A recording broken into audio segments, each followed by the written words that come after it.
We'll do the intro. Here we go. Here we go, ladies and gentlemen. Here is John's intro.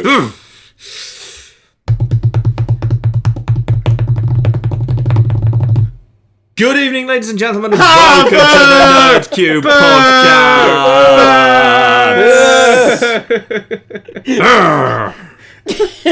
Yeah, all that build you got a bit sexual at the end. Yeah, that's a bit. We'll get into it. Come on, let's get this going. Let's get this party started.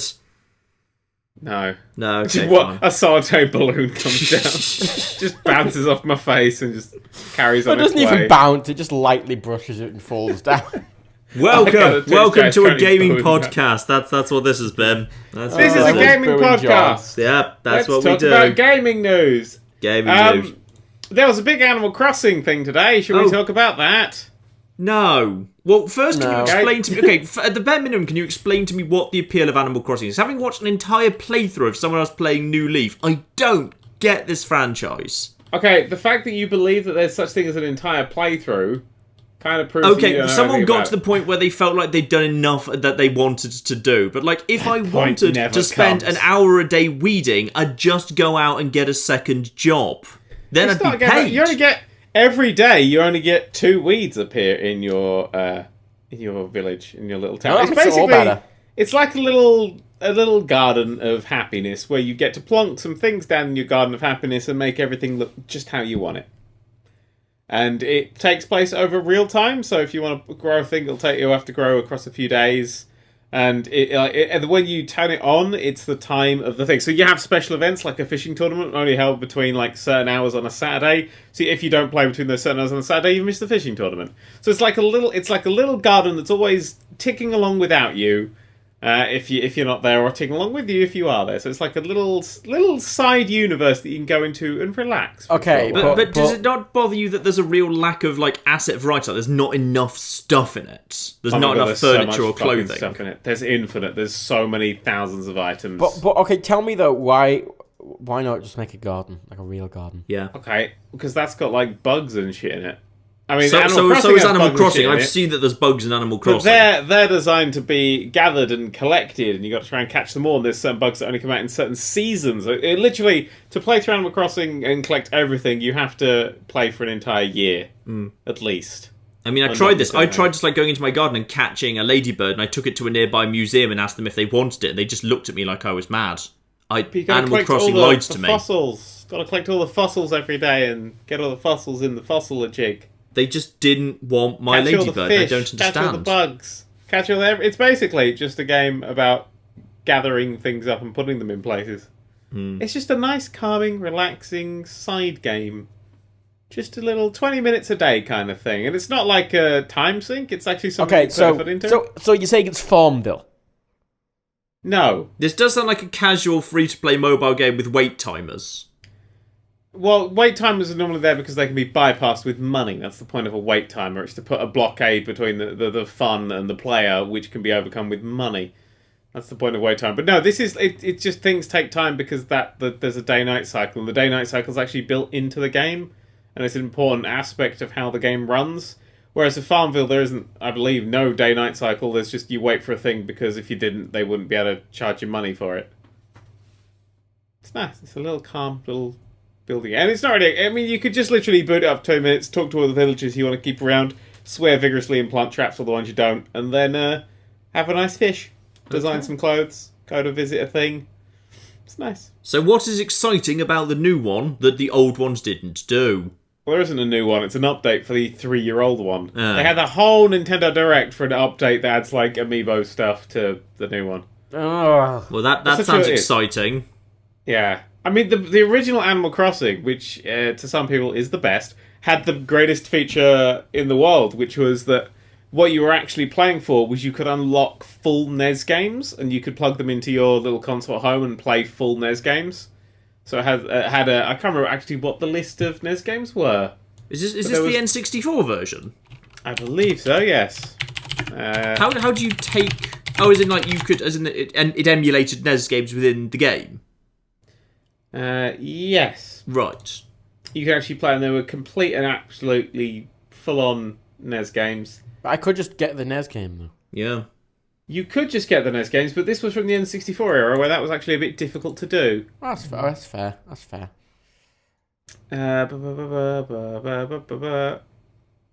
This was in the early days of Nintendo desperately trying to make handhelds and consoles cross-pollinate. The days of the transfer pack and the Super Game Boy. Oh my god, there were so many games. There was Balloon Fight, Clue Clue Land, Donkey Kong Jr. Math, Excite Bike, Golf, Pinball, and Tennis were the sort of basic ones. There's like separate... There was Wario, Woods, and Baseball that could only come from Animal Island. There were 5 NES games that only could be attained through the use of secret codes, which came off a website, which was Soccer, Donkey Kong Jr., Donkey Kong 3, Clue Clue Land D, and Punch-Out! Mario Bros. And Ice Climber were through some cards that you could get. Super Mario Bros. And The Legend of Zelda. Where the hell did that come from?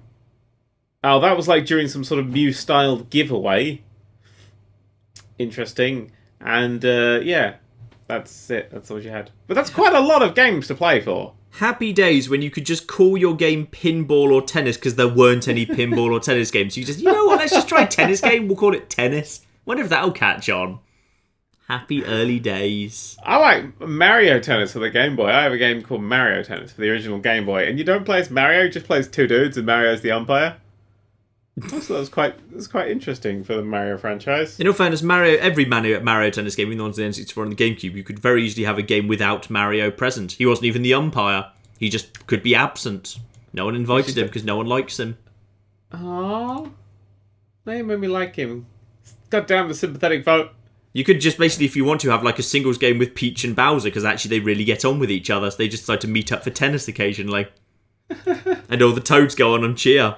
Probably primarily for Peach, to be honest. I do enjoy they just meet up and they're just like having an affair, very obvious to everybody except Mario. Yeah. Then at the end, like Peach goes over to her phone after the tennis match and she's got like 18 missed calls from Mario. Says, "Okay, Bowser, you're gonna have to pretend you kidnapped me, otherwise I'm not gonna be able to explain this. Otherwise, can we just go back to your place?" Like, that's why she keeps getting kidnapped, though, just because she's, like, going over to her. It's like, shit, we need an excuse. Kidnapped again, yeah. Yeah. Put me in a cage either quickly. She's kidnapped frequently, or Mario is super abusive boyfriend who constantly goes go-karting with her kidnapper? Yeah. Who the fuck does that? Oh, we're gonna go do the Olympics with your kidnapper.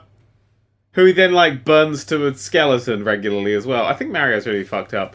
Mm. I think, like, the least fucked up thing about Mario was that 1980s film. Which, as we all know, that was nightmarish. Such a great film. I think that's the reason that Nintendo is very protective of their IP. I love the terrible, bad CGI kind of Jurassic Park early Velociraptor thing. That was great. Oh, I like that film. Good old Yoshi. And someone said, "What do Terrifying Goombas look like? Yoshi. How about giant, really wide guys with tiny lizard heads?" Perfect. That's exactly what Goombas are like, right? Well, Yeah. normally they're traditionally like about 2 feet tall mushrooms, but sure, that's close enough. Let's go for 10 feet tall, extremely wide, tiny lizard-headed creatures in trench coats instead. That's pretty much there. Right, I'm going to segue onto a Mario game that I've actually been playing this week. Ooh. I've been playing the worst video game ever made. It's called Mario Party something for the 3DS. Mario Party, they're up to about 10 It's not or so? a number, which is weird. It's like Mario Power, Star Power, I don't fucking know. Mario Party 3DS. Come on, Google, give me my answer. Island Tour? No, I think it's Island Tour. Star Rush, there we go. Mario Party Star Rush. I've never played a game that actively hates me. To the point of, like, I'll just be... Literally every time the game's like, I'm going to fuck this guy over. It just does. Every time. Literally every time. Well, you've clearly never played many Mario Kart games, especially the early ones, because in that, the AI truly viscerally hated you. Well, that's fine that it's AI, but this is like random dice rolls. Oh, it's not random. Things. No, it's not random. You can tell me in Mario Party it's as random as you like, but as you increase the difficulty of the AI, they just happen to get lucky with those dice rolls. It's like the whole game is, so this game is it's like a standard Mario Party game, but instead of going around like a path, you're on more of like a big, more open board. Mm-hmm. So it's more like a chessboard kind of thing that's got like layers and stuff on it. And you have to you play mini games, there's mini game stuff you can play in it like there always are, but you have to fight like bosses as you go, and each boss is a mini game. On the board are people that drop down that are your friendly characters, and if you walk through them, then they're on your team. You have a nice friendly character. Friendly characters contribute to your dice roll, so the more friendly characters that you have, the further you go. And also in the minigames, they help out, so if you've got one friendly character and everyone else has got no friendly characters, you're most likely going to win the minigame no matter what. Mm-hmm. It's very hard to fuck up with that advantage. But it's such an extreme advantage that if you get like 1 or 2 ahead, you just may as well just win. You just win. That's everything. That you just win. There are you can land on item blocks and stuff. They'll give you items. One of which is challenge someone to steal one of their items away. One of their characters away. And there are 2 variants for that game. One is you have to push A after 5 seconds. And it has a little timer that ticks down and then you just have to push A. I'm very good at that, so I'll always win that one. The other one is pick a random card or dice. You just roll the dice or pick a random card and the highest person wins. So if you've got one thing and they've got 3 and you challenge them and lose, you lose your one and they get it. And that could be literally from a random card flip. It's infuriating. The entire game is infuriating. Mario Party has always cheated, because when you've got a game where, traditionally, up to half of the stars that decided who won the game could be assigned by landing in places that was effectively therefore pure chance, how were you ever able to have AI being set to easy, medium, or hard and have the AI perform better or worse? When most of it's down to basically dice rolls anyway. It was always cheating because there's no way it couldn't have been cheating. In this game, the AI just go in the wrong directions quite a lot. If they're on easy difficulties and are worse than the minigames. That's how they seem to balance it. But it literally is just every single time you're like, oh, for fuck's sake. We play with people and it's still the same thing. I'm like, really? Why is that? Why? I mean, there's plenty of mini-games in some of the earlier Mario parties that are literally just chance games. Everyone just picks a character and then you have a horse race, but you have no way of knowing which one's going to be faster ahead of time. Yeah. Unless you do complex statistical analysis, in which case you know that Boo actually wins a slightly higher proportion of the time than the others. Just. Just about. Just. Yeah, that's in the race in Mario Party 2? There's a stupid race, and I think it's Mario Party 2, where you have to pick a Womp or a Bob-omb or a Boo or a... I can't remember what the other one is now. But you just have to pick one of them. And yeah, people did statistical analysis over 100 or 1,000 games or something and found that Boo ever so slightly is more likely to win. But 27% of the time out of the 4 of them. So it's not exactly a killer edge. But it's a bit of an edge. And everything you need every edge you can get in that fucking game. Yeah. But if I did it, Boo would never win. I could play Boo 1,000 times and Boo would lose every single one. But on the plus side, at least you didn't actually take skin off the palm of your hand like Mario Party 1 used to cause. Nintendo actually had to send out little things you strapped to the top of the analog stick because too many of the games were analog stick wiggling in a circle games, and the easiest way to do that was to put your palm on top of the analog stick and just spin the analog stick that way, which unfortunately caused burns, blisters, and other damage to people's hands. As a fan of old wrestling games, I'm more than aware of those kind of blisters. I haven't had those for years. Maybe I just don't care about. So they actually had to take those games out of Mario Party 2 onwards, because now rotate the stick games don't really happen in Mario Party game because they injured too many people with the first one. Oh, but the thing, let's see, they have the even worse equivalent on the 3DS, which is the games we've got to blow really hard. I'm too old. Sorry? I'm too old to blow. You have to blow into the microphone. Yeah, that's the thing. Even flipping Zelda Phantom Hourglass did that as well. It was the most annoying thing. 3 blows in, and I've got fucking grey mist starts to descend across my eyes. I'm okay, good night, everybody. Because when Nintendo was designing Zelda Phantom Hourglass, they thought, okay, this is a handheld game, so someone might be doing this on a bus. What are we going to do? I know, in a main plot mission, which if you don't do it, you can't progress any further, we'll have you shout as loud as you can into the microphone and then blow as hard as you can into the microphone. And unless you've done both of those things, you're not allowed to progress. Because that won't make you sound like an utter crazy person who gets kicked off a bus. Yeah, but anybody who's playing a Zelda game, we have to use the touchscreen to move around deserves to not have a good time. Phantom Hourglass was not even that bad a game. It just had some stupid decisions in it. It's just all the control is just so off-putting. Ugh. I can't get very far into any of them. Blah, I say.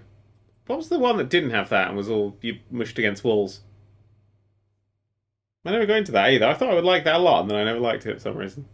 The what? The Zelda game where you mush against walls? Yeah, you flank yourself against walls. I swear that's on DS or 3DS. Is that the remake of Link to the Past, isn't it? Where you could jump into the walls. Was that the remake of Link to the Past? I think that was a remake of Yeah, linked. I think remake of some. It was a remake of one of them. It was one remake of one of the Super NES ones. I think it was Linked to the Past, where you could suddenly get on the walls. I didn't know. If The chat will know. The chat will say in a minute. We'll find out when the chat says. Catch up, chat. Link Between Worlds. Okay, yeah, it was called A Link Between Worlds. That wasn't a remake, was it? No. That was a new thing. Was it? Yeah. I always thought that was it's just a remake. I know it's rare that Nintendo have actually made a new thing. But I just kind of assume they don't. I just assume it's a stupid remake. Yeah, that was... wasn't it like set in the same world as one of them, but it was like a sequel to it? I think that's what I mean. It wasn't like a remake, it was a... It was the 17th installment. It was released in Japan under the title Legend of Zelda Triforce of the Gods 2. I'm going to have another one of these caramel slices because I realise I've been talking for a while. What was Triforce of the Gods 1? I assume Link to the Past. The player controls a young boy named Link, funnily enough, who embarks on an adventure to rescue the 7 sages and defeat Yuga. Oh, Nintendo, don't push the boat out too far here. Christ, some of the fans will get nervous.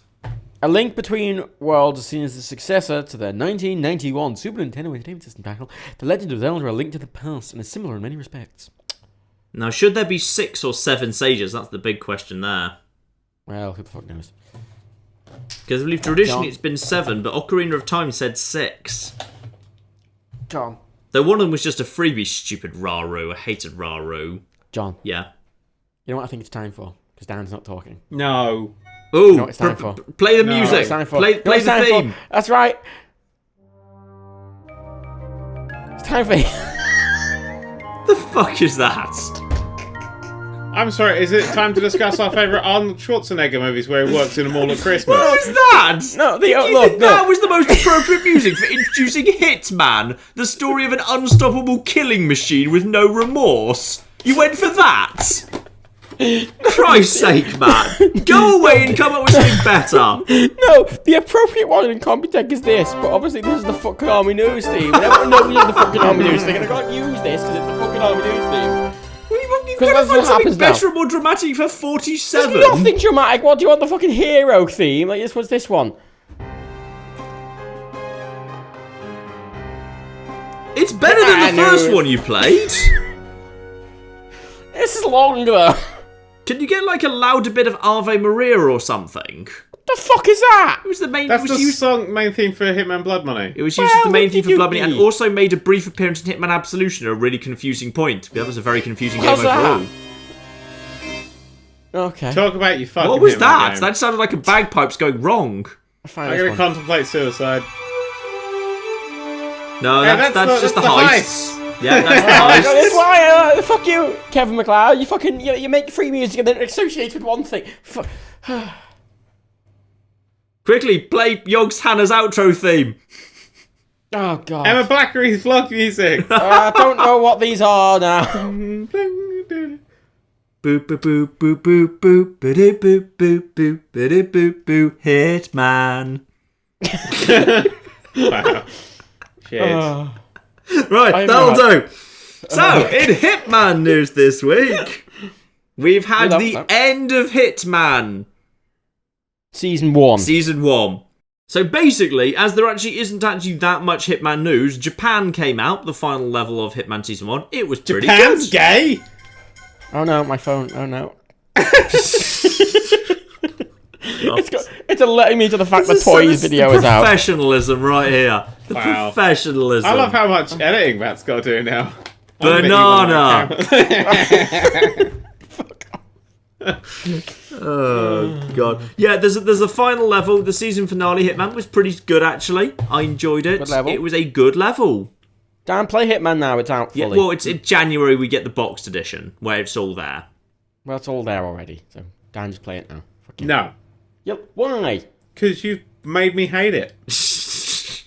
But it's good. It's a good game. Yeah, it's a really good zero game. interest. I don't give a shit. You've actually actively made me hate it by talking about it all the time. Oh. This is the downside of an episodic thing, is that I just now don't care. I was like, hey, they're making a good Hitman, and then they split it all up. And this is generally one of the downsides of the episodic, is the people who've played it and played it all and talked about it all have made people like me who didn't play it really just don't want to play it anymore. I mean, there's possibly I can't think of any like staggered episodic release where they've quite staggered it quite this much with all the elusive targets and the escalations and the missions. Like, it has constantly been coming out for like nearly a year. Yeah, at this point. I'm more than aware. They have hang on, really my call's about to get through. Hello? Yeah, is that the Samaritans? Yeah. The thing, like, life is strange. Fine, it was episodic, but like they just released it. Then there was a gap, and they released it. And it was just 5 and done. This has really pushed the limit for how much you can keep releasing a game indefinitely. Well, it's because they want people to get it earlier, because the earlier they get it, the more money they make off it. The thing is with it, obviously, it has proven to be, even though you say you hate it now, Dan, it is still a good Hitman game. And it has been quite financially successful, as I understand it. Yeah, but at the end of the day, right, I don't see how them just finishing it and then selling it would make any... I mean, I suppose people keep hearing about it and are more likely to buy it again because of the repeated thing, but again, there's people like you who won't buy it, so is it a net... Like, is there any net gain there? Well, they seem to think it is enough that they've already talked about Season 2 and slightly unguarded moments about Season 3. So it's been enough of a success they've already dived straight into 2 sequels, presumably on the exact same model. Yeah. So on that basis, they seem to... So basically what we're saying is Hitman will never, ever die. It will never stop coming out. Do you think with Season 2 and 3, do you think they'll release it as DLC for the current game, or do you think they'll release a new game? No, they're releasing a new game. I think they'll have to release a new game because that will help stop people asking, why doesn't my Season Pass cover this? Yeah. If they officially call it a different game with a different subtitle and whatever, it'll help them get around some of the awkwardness around that. I mean, some people are going to go, why didn't you release Season 2, you lying bastards? Why have you gone on to a new game? But I mean, I feel like if I played it now, I'm going to play less of a game than you, because I don't have things like elusive targets, and I don't have all of those temporary time things. You might get them anyway, to be honest. I think they'll put them in anyway when it comes. Frankly, the elusive targets aren't very good. Yeah. They're not worth it. The stuff that's good is the main missions. I barely touched the elusive targets. I haven't touched anything else aside from the main missions. Yeah. Some of the escalations have actually been quite fun. I've actually genuinely enjoyed the escalations. I don't like the escalations. Some of them are really annoying. Some of them have been... Like, there's a couple, like, in Marrakesh. Like, the Marrakesh mission's pretty poor, but the Marrakesh escalations are actually pretty damn solid. But Marrakesh, though. I know, but the escalations are fun. I just don't feel that Hitman is an episodic game in its heart. It's not. Ooh, I disagree. I think it is one of the few franchises that actually can work as an episodic game, because for me, it's all about replayability and finding the 10 million ways to kill the targets. But that's it. For someone like Dan, it isn't. Yeah. For me, it's about the pacing of the overall story. It's about slotting these hits into his overall story. I mean, Blood Money works, and Blood Money is the best one because of the story that's going over the top of everything. It's actually leading somewhere. The story is really weak. It's a very thin veil. The focus is on these individual missions and making these individual missions really good. That's never been Hitman's strong point. But I love how much there is hidden away. If you actually go and dig and eavesdrop on conversations, you can piece together loads of the overarching story, which I really love. Why don't games just tell us the story anyway? This is why I really enjoyed Titanfall. Titanfall went, look, we're on a planet, we've got to do a thing. I'm like, fucking brilliant. And it kept repeating it as well. I was like, we're here to do this thing, we're here to do this thing, we're here to do this thing. No, okay. But nowadays in games, you'd be like, you've got to go to a room and you've got to get a tape and you've got to go, what the fuck? You've got to listen to a tape of some bit before you got sliced in half. Right. I don't give a shit about the story. I don't give a fuck. Because to me, Hitman is just, I am a hitman going to do a hit. There is no preamble. I've got a hit. I'm in a cool location. I'm doing a hit. I'm playing a game. It's not... There is this overarching story with this grey guy. I don't give a shit. I skip the cutscenes. I don't care. I don't go around getting the... I like getting the lore about the person I'm assassinating and finding out that. That's interesting, hearing conversations and stuff, but I don't care about the story. But the story has always been so vital to the Hitman franchise. Yeah, but I've never played the Hitman games before, and I was never interested in them because of that. I could never get into the story. Contracts had the most bare bones of a story. Contracts is just flashbacks. Yeah, hazily remembered. For me, it's always Blood Money. It's the main one where you're working towards a thing, and then the end cutscene is you as 47 dead on a slate at his home funeral. But do you just not like the idea of just doing really good assassination missions? Oh, I like a little bit of meat on that skeleton. I think there's no harm in telling a story around that's actually decent and can therefore keep everything going. And that's what drove me forward, and that's why I would play through a mission. I'd play through the mission a couple of times, Groundhog Day, to work things out, and then I'd play that mission, I'd be done, and then you'd get the next morsel of story, and you'd carry on. I mean, Blood Money also did things like the worse you were in missions, the harder the later missions got, because people would start recognizing you and things. If you started just gunning your way through the early missions, you're going to be gunning your way through the end missions. You can't revert back to stealth. That's clever. But does this mean you liked Absolution? Because that was the most plot-heavy of all of them. No, because that just didn't have all the actual missions that were good. It didn't have any assassination in it, really, to be honest. There's very little assassination in Absolution. That made the really big flaw of, like, tracking a guy down, getting to a thing, and then a cutscene kicks in, and you fail to kill him in the cutscene. That wasn't a guy, that was Diana. Oh, what? No, it happened a few times in the fucking game. Oh, yeah, there was also the big Mexican offensive stereotype guy. Yeah, you have a lot of bits where you're like, I'm going to kill this guy, and the game's like, no, you didn't, lol, and it's really fucking frustrating. It kind of happened again with the same guy later in the wrestling thing, but at least then you could go up to the top and just drop the lighting rig on him and just say, screw it. That was good.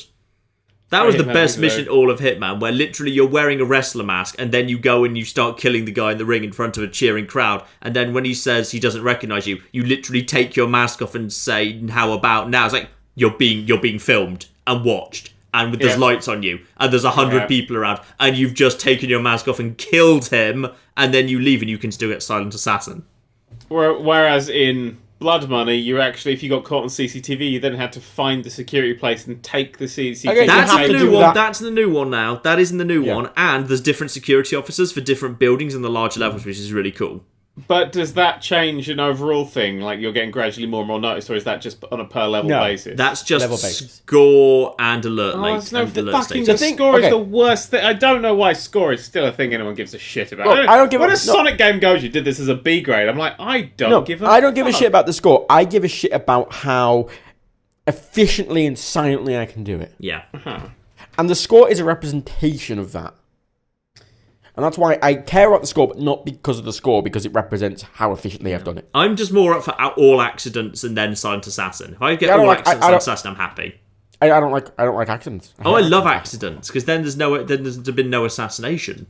Yeah, but I'm the kind of guy who likes getting them alone, fucking garroting them, sticking them in a cupboard. No one else has been touched. Everyone's a bit confused about where they've disappeared to, and fucking off into the fucking smoke, you know.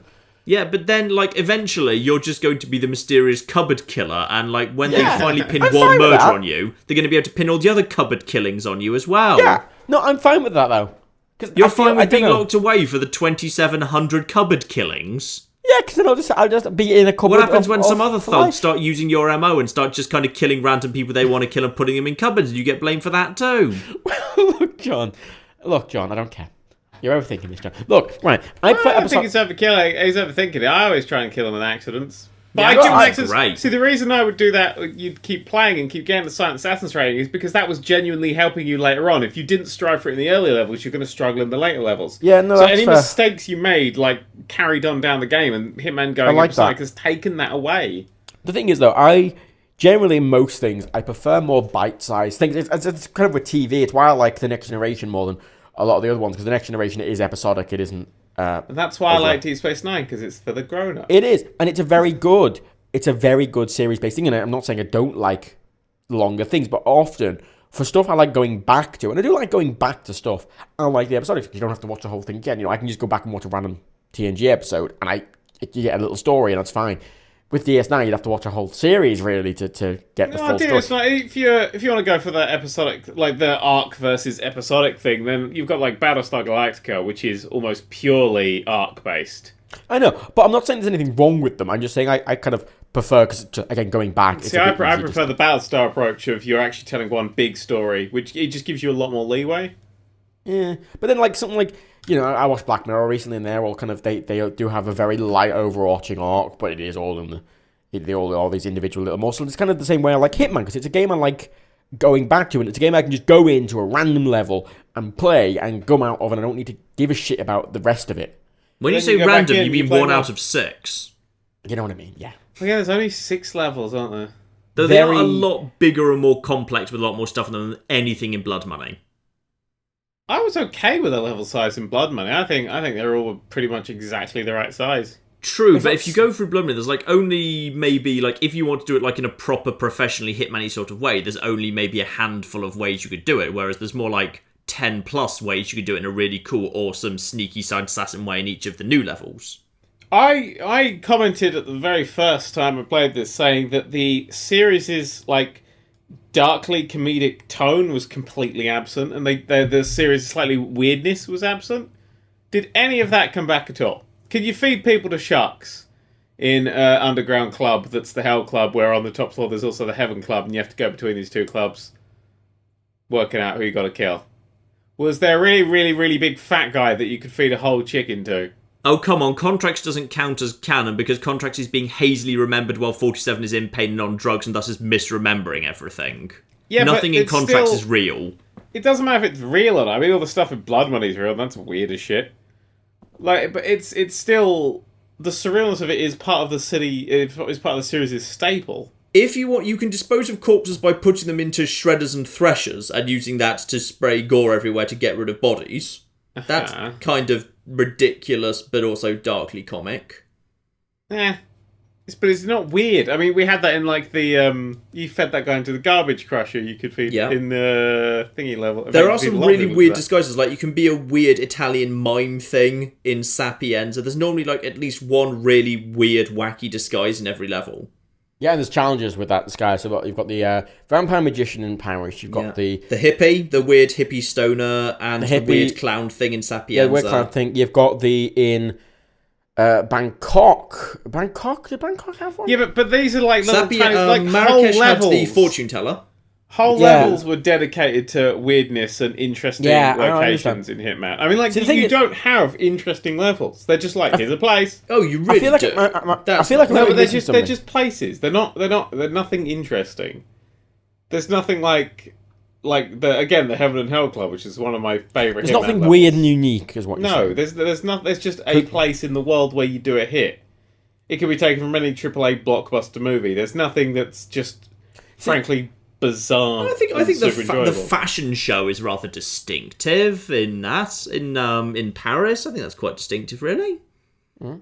I mean, the thing is, right, I understand what you're saying, and I feel maybe I might be missing, because I haven't really played any of the Hitman games. I delved into maybe one or two levels in a couple of them. I can't remember which ones, and I couldn't get into them. They are very, especially everything. In fact, Contracts and everything below is very slow moving. Because 47 just moves incredibly slowly in the original 2 and Contracts by today's standards. Well, it's not even that. I don't know. I just couldn't really get into them. And I feel, I don't know, I obviously haven't got the wacky style to compare to. So I don't know whether I like it more or not, but... Well, it was never really, it wasn't wacky, it was just a bit weird. I mean, like, they just had levels where it took you by surprise. You had to sort of acclimatise to how the level worked. Like you're in a BDSM sex party that's taking place in like an abandoned slaughterhouse. You don't have that in the new one. The other one's like, ooh, Japan. You know, I feel like that's a big thing that they missed. I mean, it's most of these locations, they're these beautiful exotic locations, and they're very professional and they're very clean for the most part. You know, and you're going in as this clean professional assassin, and it's kind of a bit James Bondy to me, and I kind of like that. Yeah, actually, I agree. Really... I get that feeling too, yeah.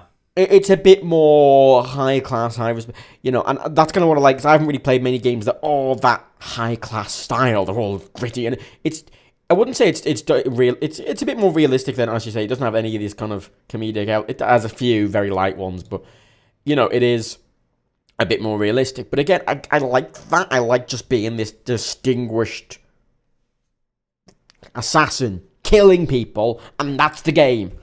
I don't like the preamble. I don't like the fucking overall. And maybe I would like the other ones, but I don't know. I feel like I can get kind of fun from other games, and in this I just want to be able to do shit properly, and I want to be this professional assassin, man. Well, you can always be the professional assassin. It's just you doing it in more interesting, varied locations, not just here's a fancy place. Like you had to. One of my favorite ones was you had to fuck up a bloody hillbilly wedding. That's fun. Because everyone's got a gun. Yeah, everyone's got a gun and a hillbilly wedding. Including you. You can just wander around with a shotgun out and everyone's cool with you. Yep, which is always a beautiful thing. See, it's a very... You get these unique things. But no, I kind of prefer just the high... Like, I love Japan. I love the... Because they're beautiful. They are beautiful levels and they look beautiful. I mean, because the engine looks good and the game looks fucking great. And obviously that doesn't matter that much. But, again, I prefer the high-class James Bond feel.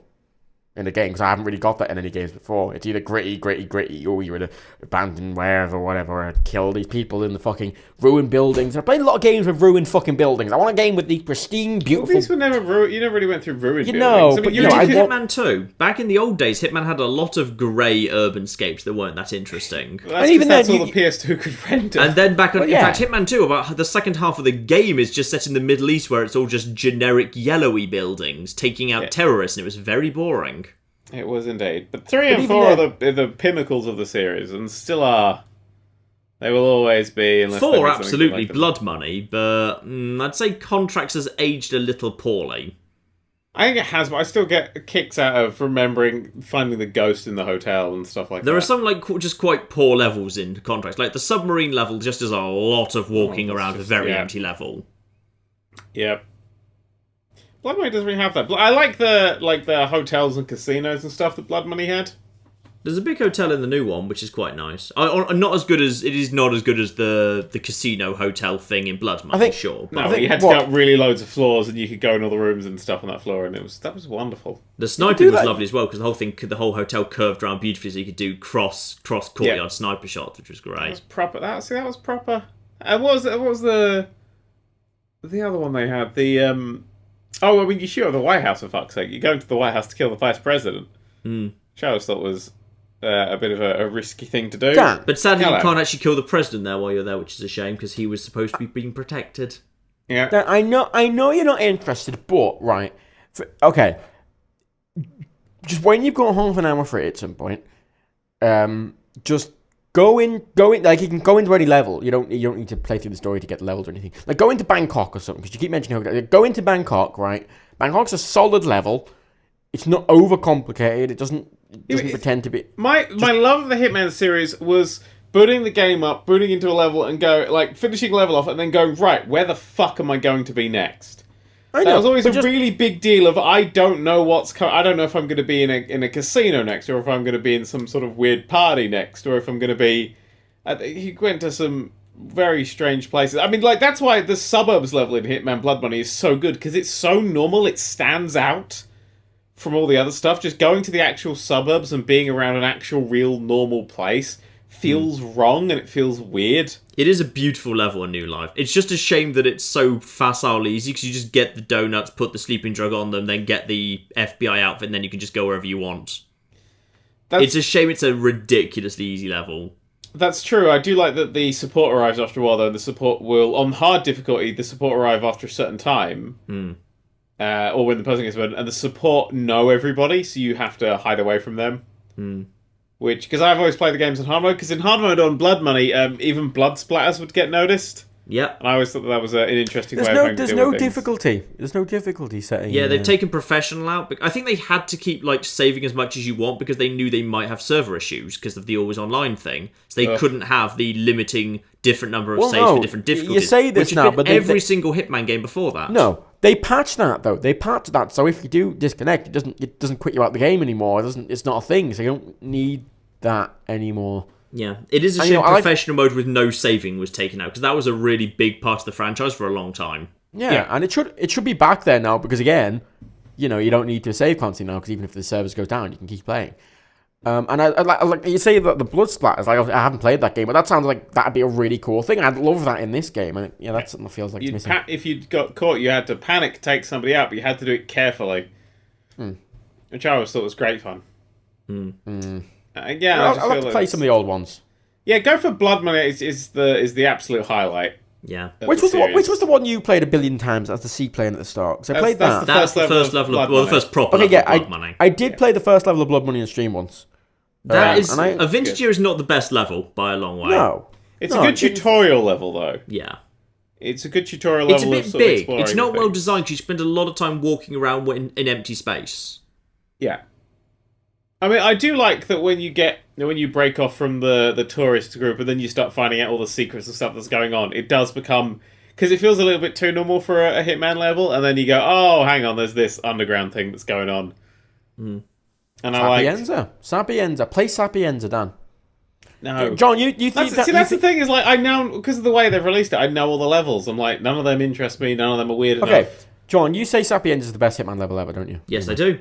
And there is a redressing version of Sapienza, which features them filming an action film. So there's giant monster Reaper creatures, and you have to kill, like, the star, and you can, like, sabotage all the different sets and make him die in all sorts of set accidents with all the props and weapons and stuff, which is really fun. There's the wacky, if you want the wacky. That's the Hitman that I know. You have to sneak into a film set and actually take out the star of the film while he's doing all his own stunts, and you can, like, sabotage various things to make all the different stunts go wrong. And I like his outfit is actually bulletproof as well. Yep, because he insists on authenticity, so you can't shoot him.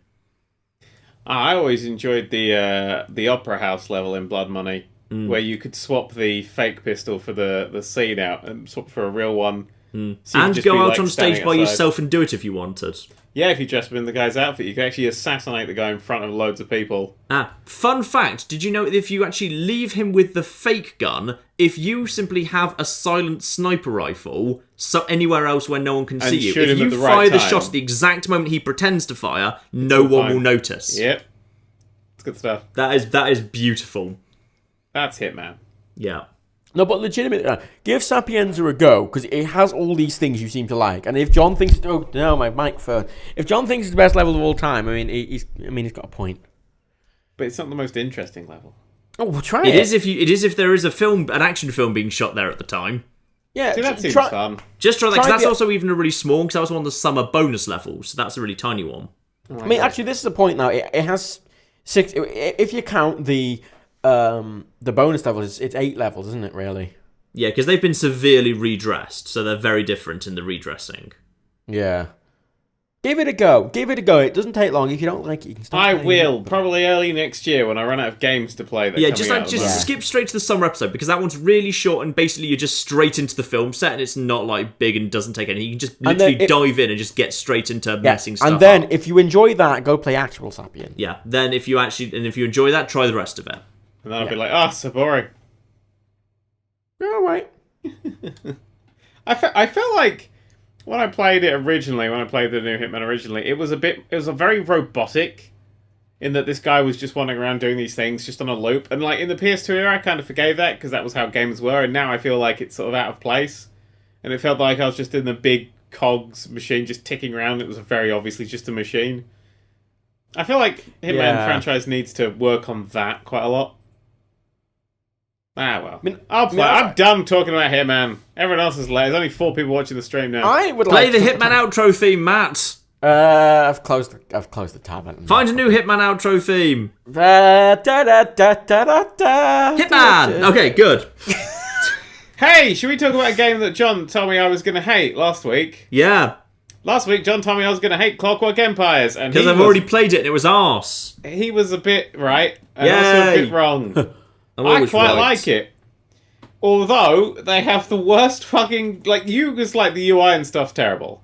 Yeah. Oh, rightly. You said the UI and the interface is terrible. It doesn't... You can't figure out what anything's going to do. It's all fucking guesswork. This was the key you asked me to get. I know what a lot of things are going to do. I feel bad now. I feel bad now for getting the UI is fine. The way you manage everything is fucking awful. So the way the game works is you can barely You haven't actually said what this game is yet, by the way. It's Clockwork Empires. It's a top-down, like, isometric strategy game. No, it's not. It's a colonial building game. There you go. Now it's like Age of Empires, but shit. It's like Age of Empires, but with Lovecraftian horrors lurking in the darkness. By Lovecraftian horrors, you mean people, but recolored blue. No, there are some fuckers in that game now. Oh, they've added some new ones, thanks. It used to be really shit. Basically, Cthulhu can turn up and drive everyone mad. Like, massive, proper horrors. Which I think is quite fun. And fish people. So many fucking fish people. Jesus fucking Christ. But, like, so you have... The way the game works is you set commands. So you basically say, hey, chop down trees in this area. And the area is, like, preset sort of square size. And that counts as one assignment. And each of your... Or, like, build a building. And that counts as one assignment. And each of your... overseers, as they're called. I believe you start with the game with 7 of them. Each of your overseers get designated to one of those tasks at random. They designate themselves to it.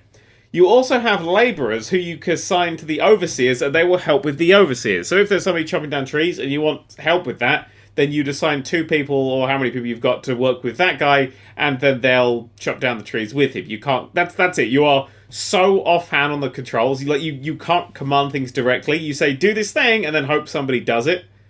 And it's infuriating. Because, for one thing, when they go to sleep, when they wake up, they start doing different activities. So you have to keep an eye on everybody to, like, take the labourers off and put them on the new guy. So you can't do, like, what in Prison Architect, where you can basically prioritise, like, make this thing now. Yeah, you can't prioritise at all without having to go through and pause things and switch things down. But it gets worse. When you build a building that actually needs, like, some sort of crafting thing or whatever, that becomes an assignment. So, the point in the game, because I played it for a couple of hours for a video. Near the end of it, I've only got, like, 2 people who aren't working in buildings, which means that progress is so slow. And everyone's just angry and mad. And when they go angry and mad, they run off into the wilderness because they're mad or angry. And so you lose them for ages. And it's just, I've never had to fight a game to try and work before. Okay, strategy games, right? If you want to know how to make good mechanics, look at Prison Architect and look at, like, Civilization 6 and 5. And Civilization 6. Like, because the way you manage everything in those games is so fucking tight. Well, I disagree. And controlled. I disagree with Prison Architect. I love Prison Architect, but I think it's quite loose on its control. I'd like to highlight workers and go, you work over there. Like, it works in Prison Architect. It doesn't. Every now and then, like, you can prioritize things, so it's not the biggest issue. Well, that's why I didn't say just Prison Architect then. Yeah, it's not the biggest issue, but I mean, like, games like Age of Empires where you literally click on the actual builder who's going to build the thing and then assign more builders, I prefer that massively. That makes more sense in my little monkey brain. Like, have you ever played StarCraft? I have not. I played the board game. It's very good. What, bloody hell, you must have had 2 weeks spare. Yeah. I once tried to play StarCraft, the board game. I just about got through the opening turn in 2 hours. Yeah, I used to have Christ. A group of friends at university, and we would play incredibly long games. So we played StarCraft, the board game. We played Twilight Imperium for Christ, that's even worse. And my favourite one was we actually had a game of Sins of a Solar Empire that literally went on for 48 hours. This is why you dropped out of university, isn't it? It had nothing to do with personal preference. It's just you got kicked out because you were playing board games all day. That was when I did that foundation year that I wasn't technically supposed to be on, and I was just like, oh, fuck's sake. Like, I got a 27% attendance that year and was the second highest in the year. Nice. So that year I was just basically playing shit. But we had, I think it was like 4 or 5 computers set up in one dorm room, and then a LAN cable out of my window going down into the person below's window, and they had a few people set up down there as well to finish the game off. So we had this huge thing. We were drinking 24 the energy drink, which was, I think, banned after a while for being too weird. And eating endless Domino's pizza and just doing this massive game of Sins of the Solar Empire. Wow. StarCraft, I've never really enjoyed StarCraft because it's a lot faster than I like. I like slower. I like sort of Total Annihilation, Sins of the Solar Empire. StarCraft 2 is very fast. StarCraft 1 was a lot slower. All the movement was a lot slower. I have played a bit of StarCraft, but it's still that sort of... I like base building.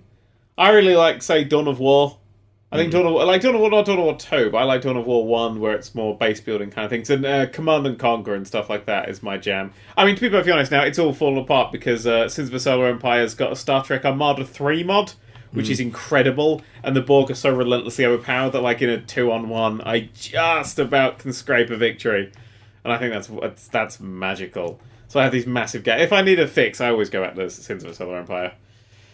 I like city builders and stuff, but I don't think that this one's going to win me over Clockwork Empires. I don't... Is it in early access? No, it's come out of early access now. I didn't see any bugs when I was playing it. It seemed bug-free. It's got a nice look. It looks like sort of like an early Empire Earth game. It's got those very blocky sort of graphics, and it looks like it was sort of released in like 2004 or something. I dig it. There's a really good game under there, but oh my god, I just need to direct control something about it. But it's infuriating because you have to go. It's taken the wrong bits of Minecraft. So, for instance, I built a building that was like a housing building.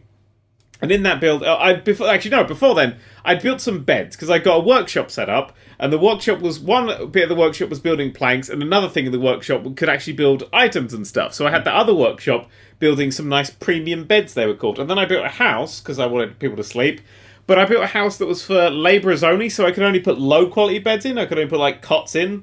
I couldn't actually put the premium beds that I built. They wouldn't be able to be built in that room. which was irritating. So I was like, oh, I'll just stick some cots in there. But only the labourers slept in there. So all my overseers needed a bigger building. So to get that bigger building, I needed to get a brick. It needed to be built out of brick. So to get brick, I needed to get ceramics. And to get ceramics, I needed a ceramic workbench. So to get ceramic workbenches, I actually needed to build an entirely separate workshop called a ceramics workshop, and from the ceramic, which needed something else that I didn't have. So I needed to build like A, and to do that, I also had to build B, C, D, E, F, G, H, I, J, K, L, M, N, and O, like all in the right order, just to get this thing. And none of it seemed to be automated. I had to manually build all of these things. You see, by the sound of what you're saying, as far as you'd like to have like a good level of control and understanding over a process of base building. Have you ever tried Dragon Quest Builders? Because that sounds like that could be your sort of thing based on how you're describing that. Don't make me play the music again, John. Because that's pretty much pretty much exactly what you're describing. What's wrong with Dragon Quest Builders, damn? Because I like to assign multiple people to jobs. I don't like just one person building roofless houses. What have you got against Pippa? Maybe Pippa doesn't feel like working today. Maybe you should just get on with building her a bedroom and a kitchen and study and whatever else she demands. Maybe Pippa needs a lot of roofless rooms because she's afraid of ceilings. Maybe she's agoraphobic. Game, right? Or claustrophobic, or maybe whatever. When you complete Chapter 1, you should just throw everything away and forget everything and start Chapter 2 basically as a brand new game. That would be a great idea. I think you were very, very kind of close-minded to claustrophobic people who just don't like the idea of roofs or ceilings. Maybe that's what explains that. But really love tight walls. Yeah. Oh, I love me some tight walls.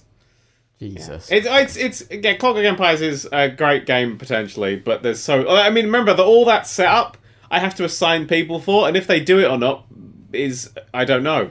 Because some of them might have run off into the woods being completely mad, and others might actually be doing the right things. And it sounds like it's improved a little bit since I played it, because I played it, like, I can't remember when, a fair few months ago, and back then it was, like, in such an early stage, it was just basically unplayable. It sounds like it's come along a little bit, but it's still a long way to go. I had no bugs. It took fucking forever to load, but I've got no bugs. Oh, it did as well. It did back then as well. Well, it doesn't matter if it's got no bugs if it's got bad design. Well, it's. I kind of see. All right, there's a part of me that loves it intensely because it drove me fucking mad, and I kind of feel like in a game about Lovecraftian horror, that's the point. Ooh, I feel that way about My Summer Car. It's kind of terrible, but I love it. Yeah, part of me's going, I want to play more of this, because I feel like there's the system to master here that I'm just not good at right now. But the other part of me is going, this way man, this lies. Like, at the end of the video, we get a bit attacked. And I have no control over what happens. I can't decide, like, what the villagers do, so I just kind of sit there and watch everyone go insane. And it's, and I was like one step away from finishing the tutorial. Like, literally, I got wiped out. I was almost wiped out one step away from finishing the fucking tutorial in that game. And the tutorial the tutorial goes at like a glacier pace, but the actual game isn't slowed down to fit it. So it's like, hey, you should build this thing next. And all my guys are fucked off because they've got no food and they're starving to death. And I'm like, you've told me to build food. It's like, nah, you really needed more workshops. You build like 2 workshops before you even start building housing or food. Or defense. But defense is one of the things that really drives people insane. Like, I now know how I played that game a second time, but I'm not sure I will. I'm not entirely sure I will. You know what's a good game? What? You know what's a good game I want to talk about? What? We spoke about it last week, but I played Titanfall 2 this week. Yay! I played the full campaign for Titanfall 2 this week, and you weren't kidding. I wasn't kidding. It's an excellent, excellent campaign. It's a really good campaign. It's super good. It's super interesting. It's well-paced. Spoil nothing. I haven't got to it yet, but I'm going to play it this week. Like, it's really well-paced. It keeps doing interesting things. Everything about it is totally amazing. Like, yeah, it's like everything. It takes everything. I don't know. It's kind of in a similar way. It kind of reminds me of just like tight focus on its mechanics in a similar way to like Portal or Mirror's Edge was. Mm-hmm. Obviously not on the same level, but it knows what it is. It doesn't beat around the bush with what it is. It knows what you want to do, and it just goes a bit ridiculous with it. Really. I've played it through again. Oh. And I've realised something that is superb that I didn't spot the first time playing it. Okay. all of my favourite bits, and I won't spoil what these favourite bits are you don't actually have to fight during them. In fact, you have to kill very few people in that campaign. I don't think I can think of a single moment that was kill all these people. You can stealth possibly the entire game. Yeah, you can actually. Yeah, it never said just kill the people. There's never. I think there's like one bit where you're attacked. It was always pretty much get to an objective, wasn't it? Yeah, it's always get to an objective, and I've realised through a little bit of experimentation that there's not really anything that's locked off. You don't have to kill anyone to get a key card or anything. I think possibly, apart from like one bit where you definitely get assaulted and the bosses, I think you can largely ghost that game. Yeah. That's interesting. Yeah. I mean, there's a few, like, there are mechanics, super interesting mechanics that appear and then vanish and stuff, and they definitely mean you don't have to sort of go for anything. I like that, though. I like that they go, here's a cool mechanic, play with the mechanic for a bit. Okay, now here's a different new mechanic, because we don't want to overdo that one. Yeah, even though they should have done them, they could base an entire game around that one mechanic. They could, and that's what's cool. Like, it's a load of really interesting little concepts. Right, listen, we're not spoiling this, because it's so fucking good. It's relentlessly good. The sad thing is, though, right, I can't recommend Titanfall 2. I can. No, I can, but I can't. I can, absolutely, 100%. No, but this is the thing, though. I value a campaign that good at a full price game. No, I personally would fully pay £50 for that campaign, right? But I work in the games industry, so fuck it. But most people, like students, a lot of people watch it, like, they cannot justify spending £50. But it's if you can justify it or not. I mean, if now with just a job as a grown-up, I would happily pay that much money for that game. Yeah, no, it's a very good campaign. Wait, is that the one I bought? I can't fucking remember. It's hard to judge. You bought Battlefield. I bought Battlefield and they gave us code for that. Yeah. It's hard to judge, like, because I generally use movies, like actual going to the cinema, because I go to the cinema quite a lot, and I sort of will use that because generally if you go to the cinema, if you go to like a fucking Odeon in like a town or whatever, you're paying £10 for a 1.5 hour experience. And a lot of people are very antsy about the value of games, like, oh, this 60-hour AAA game isn't worth £15. It's like, I used to think like that, but that's when I could only afford games like that. Well, that's the thing, though. That's the thing. That's when I was a child and I got one game like every 6 months. But I would buy GTA because it would last 1,000 years. And that's it. It's hard to recommend to people in that situation. Oh no, that's what the recommendation is. It's if you think that £50 for a 5-hour campaign that is amazing is something you're willing to pay, then go for it. The multiplayer is terrible, though. I tried it. Oh, there's literally no fun in the multiplayer. Like, no, I went into it. It's everything I hate about multiplayer games. It's all just like for you, isn't it? It's no teamwork. It's basically single player, hoping you don't die. Yeah, it's no teamwork. I mean, obviously, in a game like that, if you have a whole team on VoIP and you're all working together, that'd help. But it doesn't encourage it at all. Yeah. So there's no teamwork. It's all based on kills. And it's the fucking... I hate games that do this. Like, I mean, Battlefield does this as well, but it's a lot less noticeable in that it goes, okay, we're going to give you these really basic guns. We're going to lock off everything else unless you are really good at the game, which means you can... So basically, people who play the game a lot, they're better at it than you, and they have better things to kill you with. That's modern FPSs. I mean, actually, I'd say that... Battlefield's really nice with the guns that it gives you because, like, I'm getting quite a high level on Battlefield and I'm still using the default base guns. Well, yeah, Battlefield does it, but not as... And also in Battlefield's a lot more tactics-based. Yeah, you can play support classes and stuff. That doesn't exist in Titanfall because it's smaller, because it's Call of Duty. It's made by the Call of Duty guys. It's made by Respawn, who used to be Infinity Ward. And I hate it. I hate it because I'm just going around and... the levels have lost that wonderful verticality that they used to have. Because they used to be like levels where there was like huge ravines above everything and you would be running around the ravines with your smart pistol sniping people. Did you play that awful level that is set like in a building? It's from one of the single-player missions. I don't know. I played a few maps. There's one from the single-player missions. It's the single-player mission with the coolest mechanic in the game. I'm trying not to spoil it.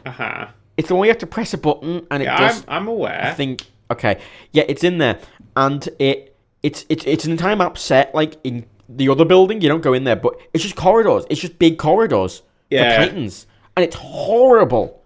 Yeah. If you're on the ground, you can't get around these Titans and you just get killed. Yeah, it's horrible. I've never really liked the Titan combat, the first one, but a rodeo used to be super useful in the other one. You could actually take a Titan out completely. Now you've got to land on them 3 times. Yeah, but you have anti-Titan weapons now, and it's... mean, how do anti-Titan weapons in the last one? I know, it's just I don't know, it just doesn't...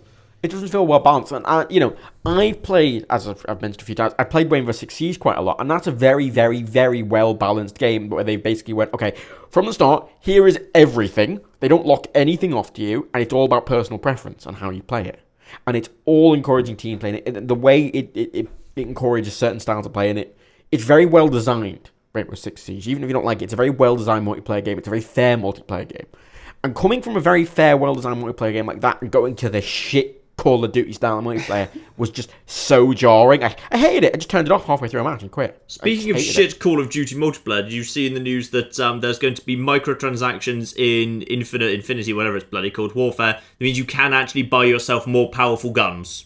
Well, of course, there must. I thought there was in the last ones. I thought every game does that with their weapon drops and things. It's more overt now. It used to be more about, it's stepped up a little bit. Well, of course it's been stepped up. Unless that's what we say. They get a little foothold and they'll push and they'll push and they'll push. I think, I was quite excited for Call of Duty's campaign because I was like, setting in space, and it's going to be great. I don't really give a shit because it's not going to come anywhere near Titanfall. Yeah. That was like, I'll probably pick that up, and now it's like, I might play it if a review code turns up. Or again, probably not, because Activision are a bit...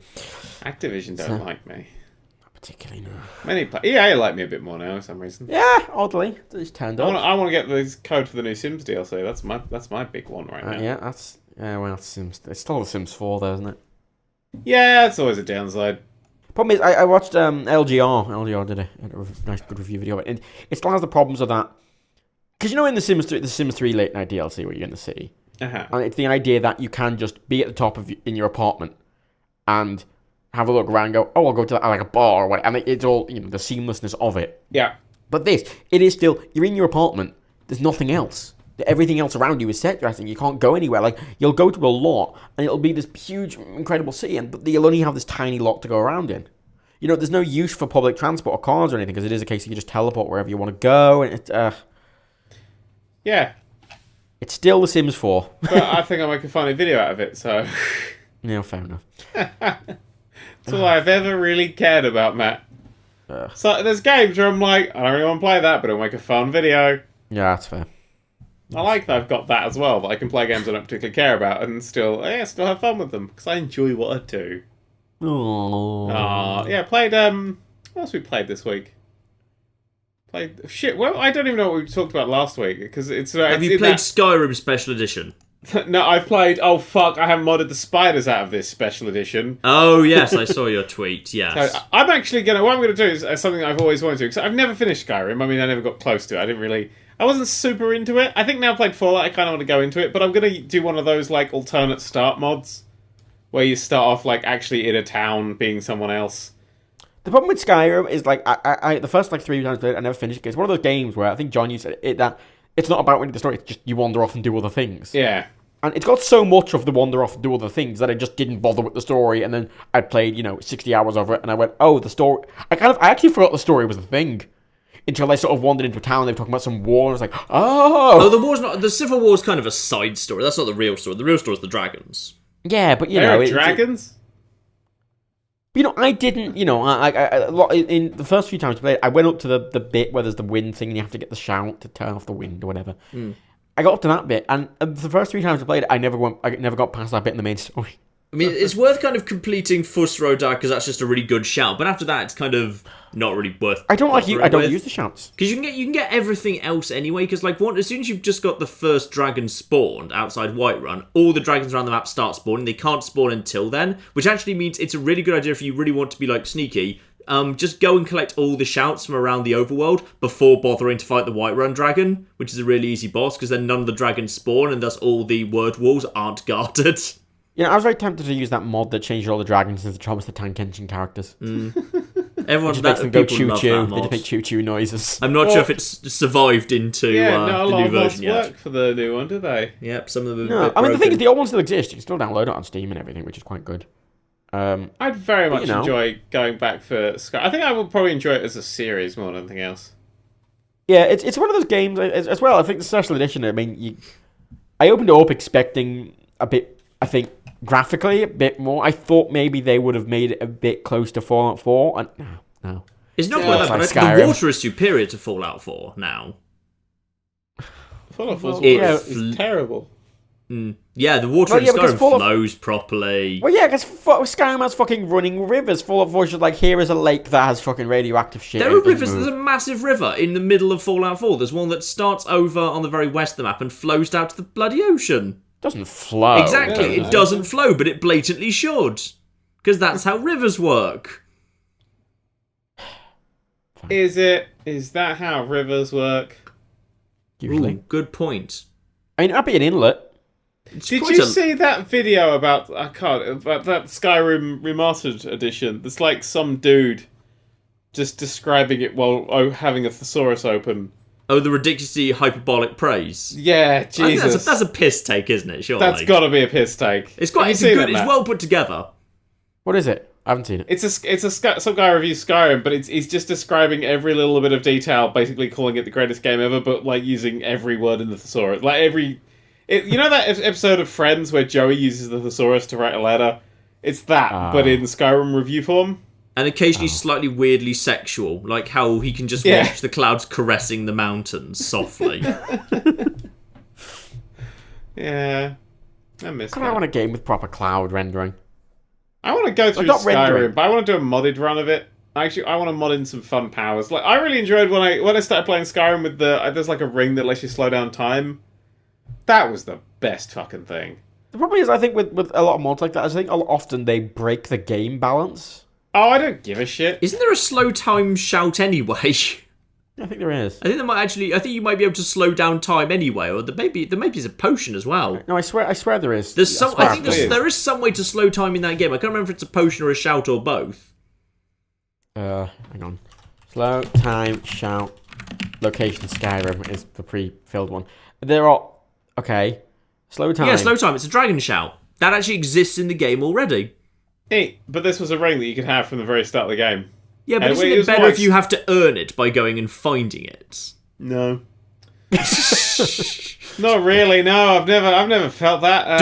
Do we need to have a discussion? Do we need to go over the Yahtzee example of the giant golden cock and balls again? Yeah, but it's like I've played through this game before. Quite a fair bit. I never really did anything. I just wandered around and stabbed some things, and then panicked when it was a bear in the T position because I knew that was a spider. But I kind of imagine if you were using that giant golden cock and balls to murder things with. That sounds fun.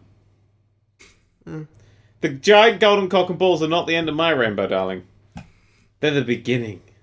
You see, I'm a big fan of the new mod system they're bringing in, though, because I never like modding stuff. Not because, I mean, I like modding certain things, but I always got annoyed with mods, especially game change. It's why I only ever really use graphical mods in games, because there's always the thing where the game updates, or if it's an older game, where you lose your hard drive or whatever, or it breaks, or if something happens, you fucking update your computer, who knows. And you go back into the game, and then your save doesn't work, or it's missing stuff because you didn't have the right mods installed, or the game updates and some of the mods break, and then your save ends up being fucked in some way as a result of that. And I hate that. And that's why I only ever use graphical mods, because, oh no, I've lost the high-res graphics. You can do all of that, but then Nvidia goes and fucks it all up by releasing a new driver that doesn't work. But, right, I like the new system that Bethesda has, because obviously it's keeping everything synced properly. Generally, the stuff will work, and obviously Bethesda games generally, they don't really update anymore, do they? Back in the day when Bethesda games used to update. Quick thing, Fallout turns 20 next year. Oh, Bethesda that's going to nice. do anything for it?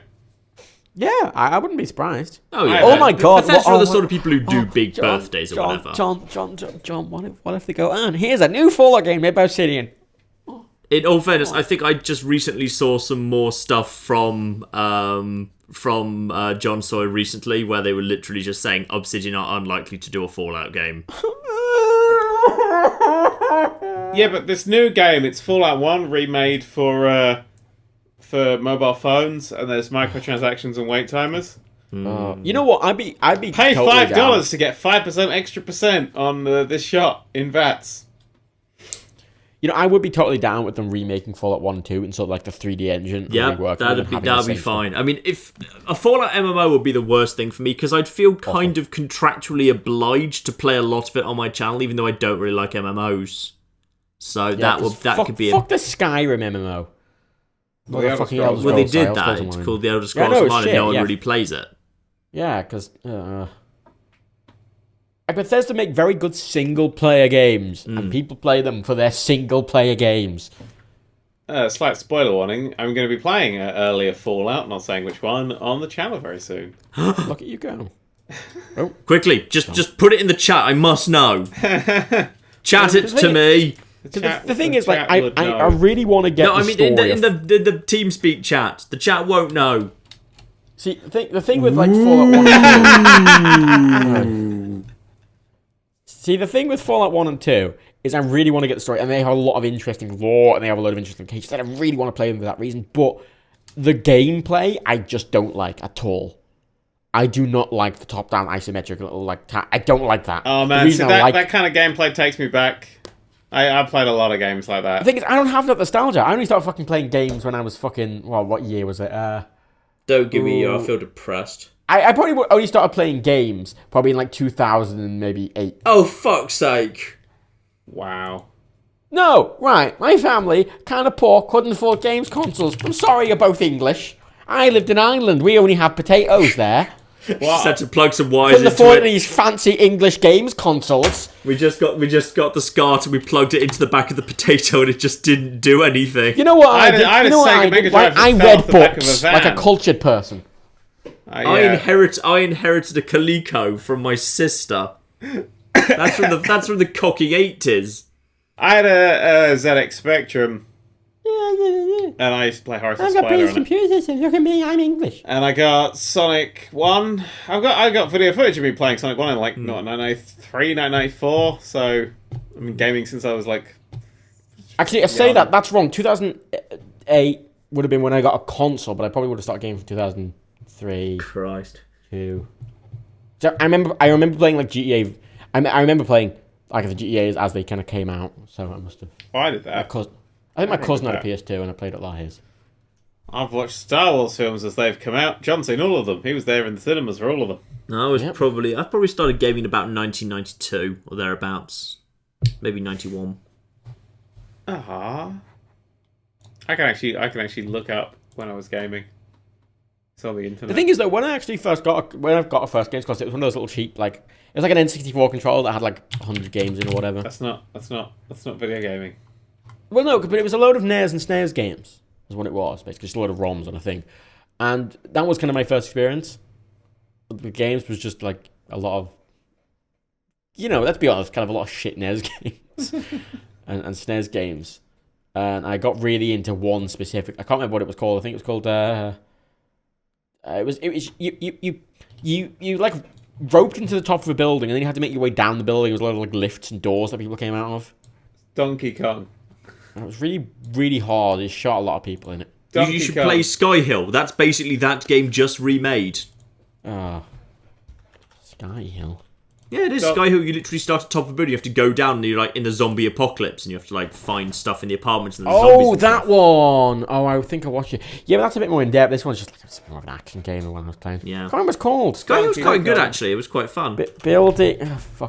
Building lifts. NES. Wreck-It Ralph? Oh, it came up. Elevator action. You are basically describing Wreck-It Ralph, I think. Elevator action. Elevator action.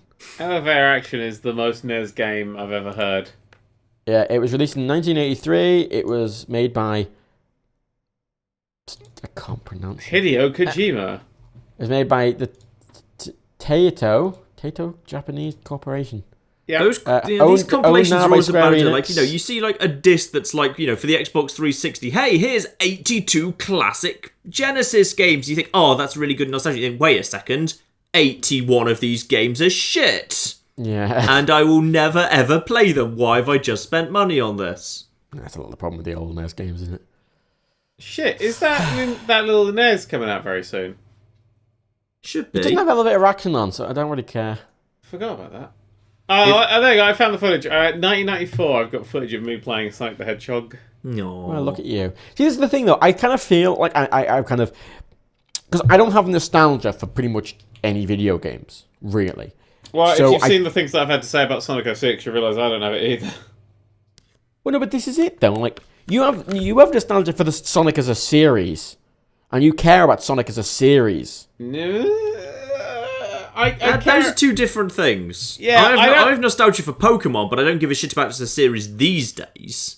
Yeah, I can go back and play Red fair. and remember good times, but think it's a terrible game. Whereas I can go back and play Sonic 3 and go, no, this seriously still holds up. Alternatively, you could just play X and Y and accidentally think they were red because basically very little has changed. But this is it. You can go back generations. But this is it. That you can go back to like Sonic 3 or whatever. And the problem is, right? Since I kind of started on, I kind of went from really basic NES games very quickly to like GTA. Mm-hmm. I never had that nice transition between these kind of 2D side-scroller games, really.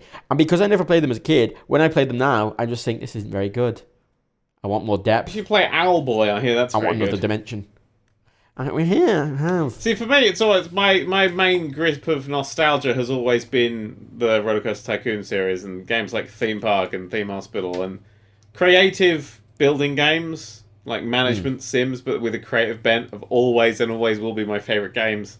But they all hold up. Roller Coaster Tycoon 1 and 2 still hold up and are still fantastic games you can still get a lot out of. You can. But it's very hard for me to go back to them when the first one of those in that series I played, for example, would be Roller Coaster Tycoon 3. It's hard to go back to something when you haven't had that first experience with that initially. I think you could boot up Roller Coaster Tycoon 2 right now and go, yeah, this is terrific. Yeah, I did. I made a little series of Roller Coaster Tycoon. It was great fun. I could. It was amazing. But it's very hard to make that step when I know Roller Coaster Tycoon 3 first and foremost, and they're very different games, though, 2 and 3. No, they are. They're hugely different. And not just in, like, 3 is a natural step up from 2. They're completely, fundamentally different. No, I know they are, but obviously, moving from a full 3D rendered environment to, like, an isometric thing is pretty objectively a downgrade in some respects. Regardless of whether you like it or not, it's still, in a sense, a downgrade of dimension. And it's very hard it's without not a downgrade that. Dimension. You can still build in 3D. You know what I mean? Plus, I think in some ways... Genuinely don't. It looks very charming. I think Roller Coaster Tycoon 2 has aged incredibly well. Oh, yeah. It looks charming and nice today because it's very does stylised. the right thing. I think it we've runs before, like butter. I mean, nothing runs as does. well as Roller Coaster Tycoon 2. It's coded in assembly, isn't it? Yeah. Yeah, by one bloke. Yeah. 3 people made Roller Coaster Tycoon. One programmer, one music, and one art. Which I think is very sweet. It's just that's so basic early video gaming.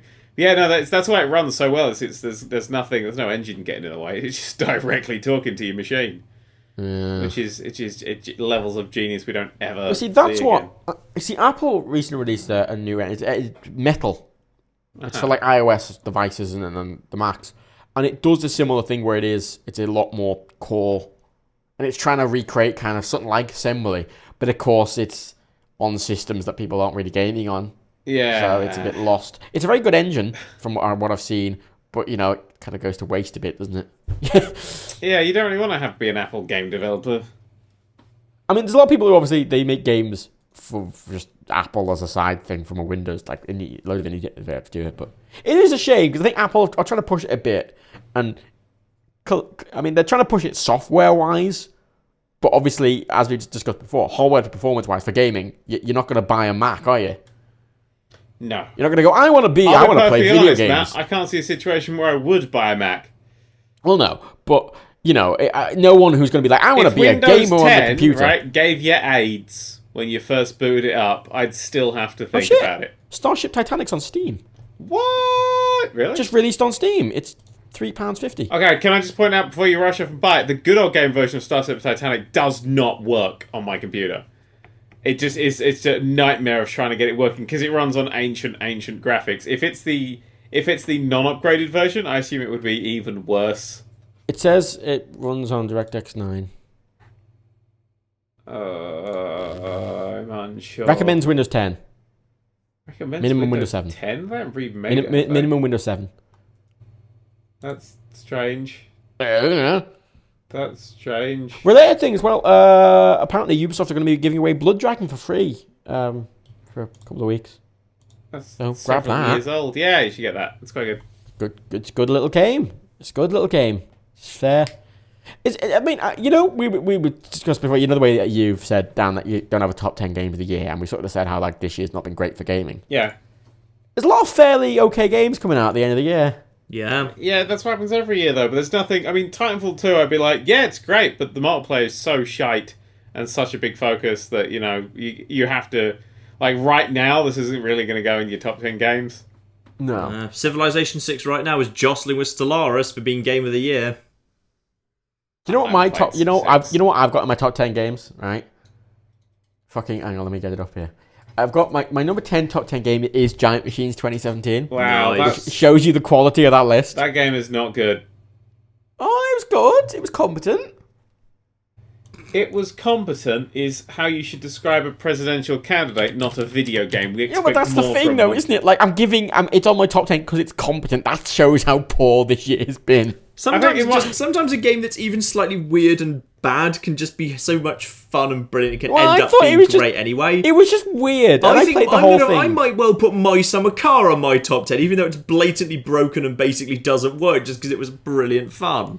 It's kind of like that. Like, I really enjoyed just in Giant Machine 2017 because I got to the end. It was like I'm assembling the space shuttle and I've got to move it. Oh no, I must have destroyed the space shuttle at least like 30 times.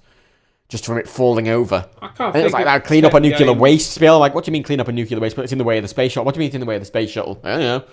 Yeah, we only have the one guy to do it. What do you mean you're going to get the one guy to do it? Just pick up the nuclear waste book. Right, okay, fine. Cut the pipes. What do you mean cut the pipes? The nuclear waste is in them. What do you mean the nuclear waste is in them? I don't know. Get back in the thing. Move the space shuttle to the pad. No, I'm busy saying the nuclear weird game. Did like it, though. It was charming. Yeah, I don't know what would be in top 10 games of the year. I mean, Job Simulator would be up there. Yeah. That's probably number one. Looking at my shortlist, I've got sort of like Titanfall 2, Hitman, Job Sim. Well, Titanfall 2, yeah. Hitman, no. Civ 6, is it Civ 6? Yeah, 2K17? Play Civ 6. 2K17? I like 2K17. I've been enjoying building my own sort of little thingies in it. Counting? Counting's great. Sure. Cluster Truck? Cluster Truck is fine. Firewatch? I haven't played that. It's fantastic. Forces. Got Forces in there.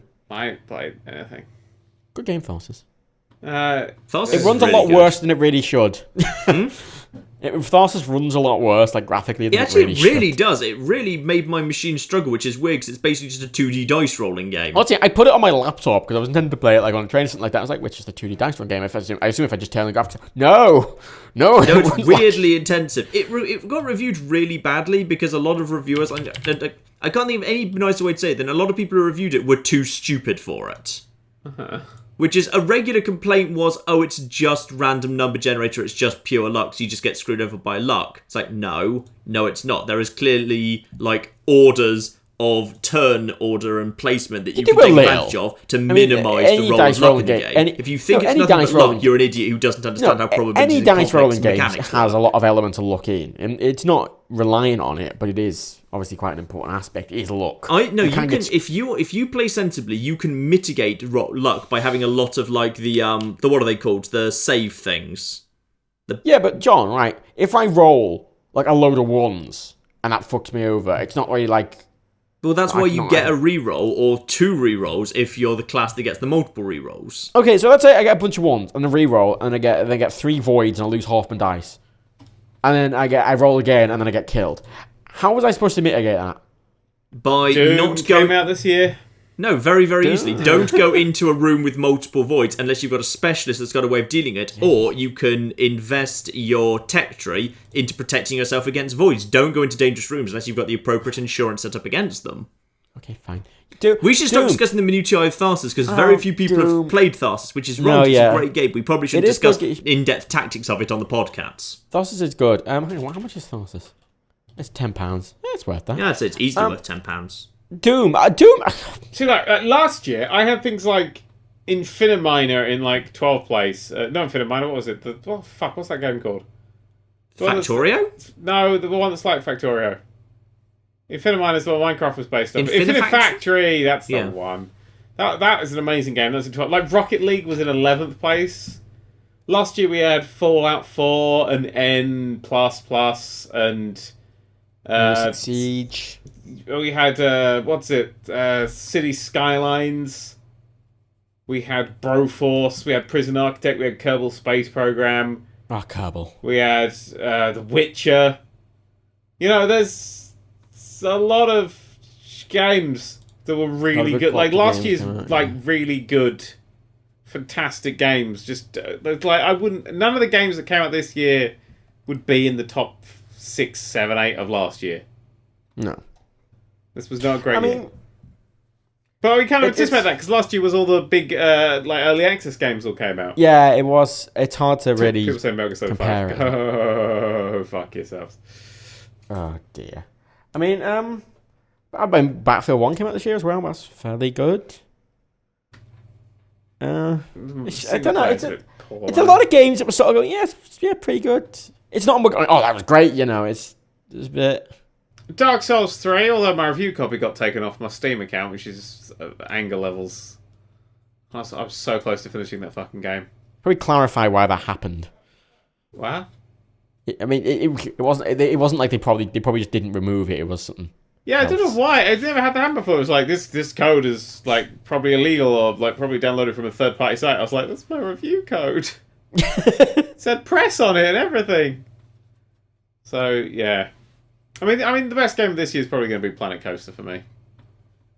I mean, we've got Last Guardian's going to be good. Sorry, I'm looking at last year's fucking top 10. It's like Beginner's Guide, City Skyline, Bounty Train, Rocket League, Just Cause 3, Assassin's Creed Syndicate, Splatoon, Batman Arkham Knight, Kerbal Space Program, Fallout 4. It's a really, really good set of things. If Last Guardian is as good as Shadow of the Colossus, then it's going to be up there. Planet Coaster will be up there. I'm not super thinking Dishonored 2 is going to push very hard. Have you seen the specs for that? Yeah, they're ridiculously high. They are very high. Recommended GTX 1060. Yeah, that's the first time I've seen a 10 series being listed in the recommended stats, I think. That's gonna either be incredibly beautiful or incredibly badly ported. I'm really not looking forward to finding out which one it is. Yeah. Final Fantasy 15 actually I think is gonna slink up to possibly, if it's as good as that demo, there is a chance that could hit sort of like second place. Ooh. In my games of the year. What is actually coming out in the next 2 months? Well, Last Guardian, Dishonored 2, Planet Coaster. Anything else aside from that? Final Fantasy 15. So 4 games. What? 4 games. Yes. Oh, there was the new Deus Ex, but I didn't play very much of it. Why didn't I play very much of it? It was pretty forgettable, really. Yeah. It was solid, but unremarkable. It was just one of those games like, yeah, it's alright. Right. Watch Dogs 2 is coming out. Watch Dogs 2. Oh, Watch Dogs 2 looks really fun, actually. Watch Dogs 2's most recent trailer just looks like fucking GTA 5. Yeah. Dead Rising 4. Oh, who gives a fuck? Who gives a fuck? Oh, I noticed the Watch Dogs 2 PC release is like, again, it's like 2 weeks later. It's doing what Assassin's Creed Syndicate did. What? It's doing what every single Ubisoft game ever made is doing? Why do they delay it by 2 weeks? Because they do. But it's such a weird amount of time. Like, I get maybe like 2K17 where like they basically seem to just delay it by 6 months. I like how and they just make the whole thing in that 6 months. Everyone's now saying Transport Fever's coming out. I've actually got that installed and about to play that. Thought that was already out. Guess not. Pokemon Sun and Moon is coming out. Who gives a fuck? You gotta catch them all, Dan. Gotta catch them all. No, you can gotta catch them all when there's 150, and that's like 80 hours of work. And that's like actually having to trade a few things. But now there's 7 billion of the bastards. Depending on how many they add this generation, which hasn't been confirmed yet, they might theoretically hit 1,000. We're coming up on 1,000, because there were 793, I think, before, and they're just adding a whole bunch. We don't know how many they're adding. So we're coming up to 1,000 Pokemon. You know, sorry, an interesting thing. As far as I can tell, Eagle Flight isn't coming out on the Vive. Why isn't? That Eagle Flight, you know that Ubisoft game or shit like a one where you fly. It didn't look that I don't good. care. But no, it is just interesting though, because it says it's releasing on the PSVR like this month, and then next month, or at like the end of December, it's coming out on the... Oh no, I read it wrong. It is coming out on the Vive. I thought it said... Fuck, no, I'm an idiot. Leave me alone. Yep. Good bit of news there. Good news. So 738... Oh wait, hang on. What's the... Oh, I don't fucking know. Jesus. It's 738 listed and numbered, and then there's like a whole bunch more on Wikipedia. Mafia 3 came out. That's probably going to be... who gives a fuck? Actually, did it come out? Did it really come out? Because I'm waiting for it to leave early access before I start playing that thing. Oh! But really? Yeah, I know. It's nice jab. The Witness. Fuck off. I like the game with the crossword puzzles. Ooh, Dearest Special Edition. Turing test, that was a good one. No, that game fucked me off. Why? That one puzzle where I couldn't solve it and I had to click on the thing at the top and it needed another puzzle in between it to show me that green was a colour I could absorb. It's on those think outside the box kind of ones. I was like, I don't want to play anymore, fuck you. Recore came out, which nobody gave a shit about. I forgot that even came out, to be perfect. I forgot that even existed, actually. I think everyone did. Mirror's Edge 2 came out this year, didn't it? What? What came out? I wasn't listening, I was eating a thing. Mirror's Edge 2. Oh, yeah. Quite a lot of misfires this year in the AAA thing. Yeah, a lot of... And again, like, they haven't done an Assassin's Creed game this year. So that's another big AAA sort of missing. Oh, did Ratchet and Clank come out this year? Maybe? No, I don't think so. I thought that was end of last year. Or it might have been early this year. Well, it might have been a summer movie, actually. It was a good game, that was. I enjoyed that. Star Citizen. Yeah, it's not 2020, mate. Oh, God, I've got a big list of games. Oh, dear. Stardew Valley. Thanks to it, chat, for giving me loads of things that I go, Yeah, Hail Satan? I don't think that's a game. Oh, sorry, Call of Duty. He's right. Lego Marvel Avengers came out this year. That wasn't off. very good. I actually went and played that, and it is literally just random scenes from like all the Avengers movies sort of cut together into this awkward game. So what you're saying is it's just another Lego game? Yeah. I'm really sad about the Lego games. They've become really shit. They used to be so good. I quite like Lego Dimensions as if it was the only Lego game, it would be better. It kind of removes the other ones. Yeah. Oh, Grow Up! I stopped liking Grow Up as it went on. I really enjoyed it at the start, and then as it went on, I was like, this needs a bit of something. Starbound didn't drag me in as much as I wanted it to. XCOM 2. Again, it's not really... American Truck Simulator. That's about 6 years from being actually finished, though. Yeah. Unravel. Nobody cared about that. It's just a cutesy thing. Stardew Valley? No, not my thing. Broforce. Broforce was came out on PS4 this year. Heavy Rain released on PS4 this year. Action Hank released on PS4. I fucking love Action Hank. That was on your last year's list. You kind of on this year's list. I can put this year's list. It's better than everything came out this year. Yeah, I do play. That is my benchmark game. Fuck you. Alright, thanks for commenting, but I didn't like it. Do you know why? I don't really care for XCOM. Resident Evil 6. If I wanted to play chess, what? I'd play chess. Resident Evil 6 wasn't come out this year. Oh, PS4 and Xbox One re-release. Oh, fuck off. Destroy Humans came out. It was bad enough when it came out the first time, Matt. There was a huge amount of re-releases. First mention of No Man's Sky in the Twitch chat. Quantum Break. Overwatch. I was playing that today. Overwatch is fun. It's a good game. Ratchet and Clank came out on the 12th of April. It was sort of a thing you released. No, I was playing Overwatch, or it was weird. It was a version called Paddlins, but it's the same thing. And it wouldn't let me log in anymore. It's just the login button doesn't work. You just click it and it doesn't actually do anything, so that's the end of that. Right? For fuck's sake. What? It's the same thing. I'm going to do a video called Overwatch and Battleborn and play Paddlins, and everyone's going to be angry. But they're the same game, so who cares? Uncharted 4 came out this year. I don't even notice if I didn't mention it. Uncharted 4, ugh. Yeah, yes. Just Homefront the Revolution. Ignore that. Time Splitters 2 re-release. No, nobody's mentioned Inside, which I thought was interesting. What's that one? Good.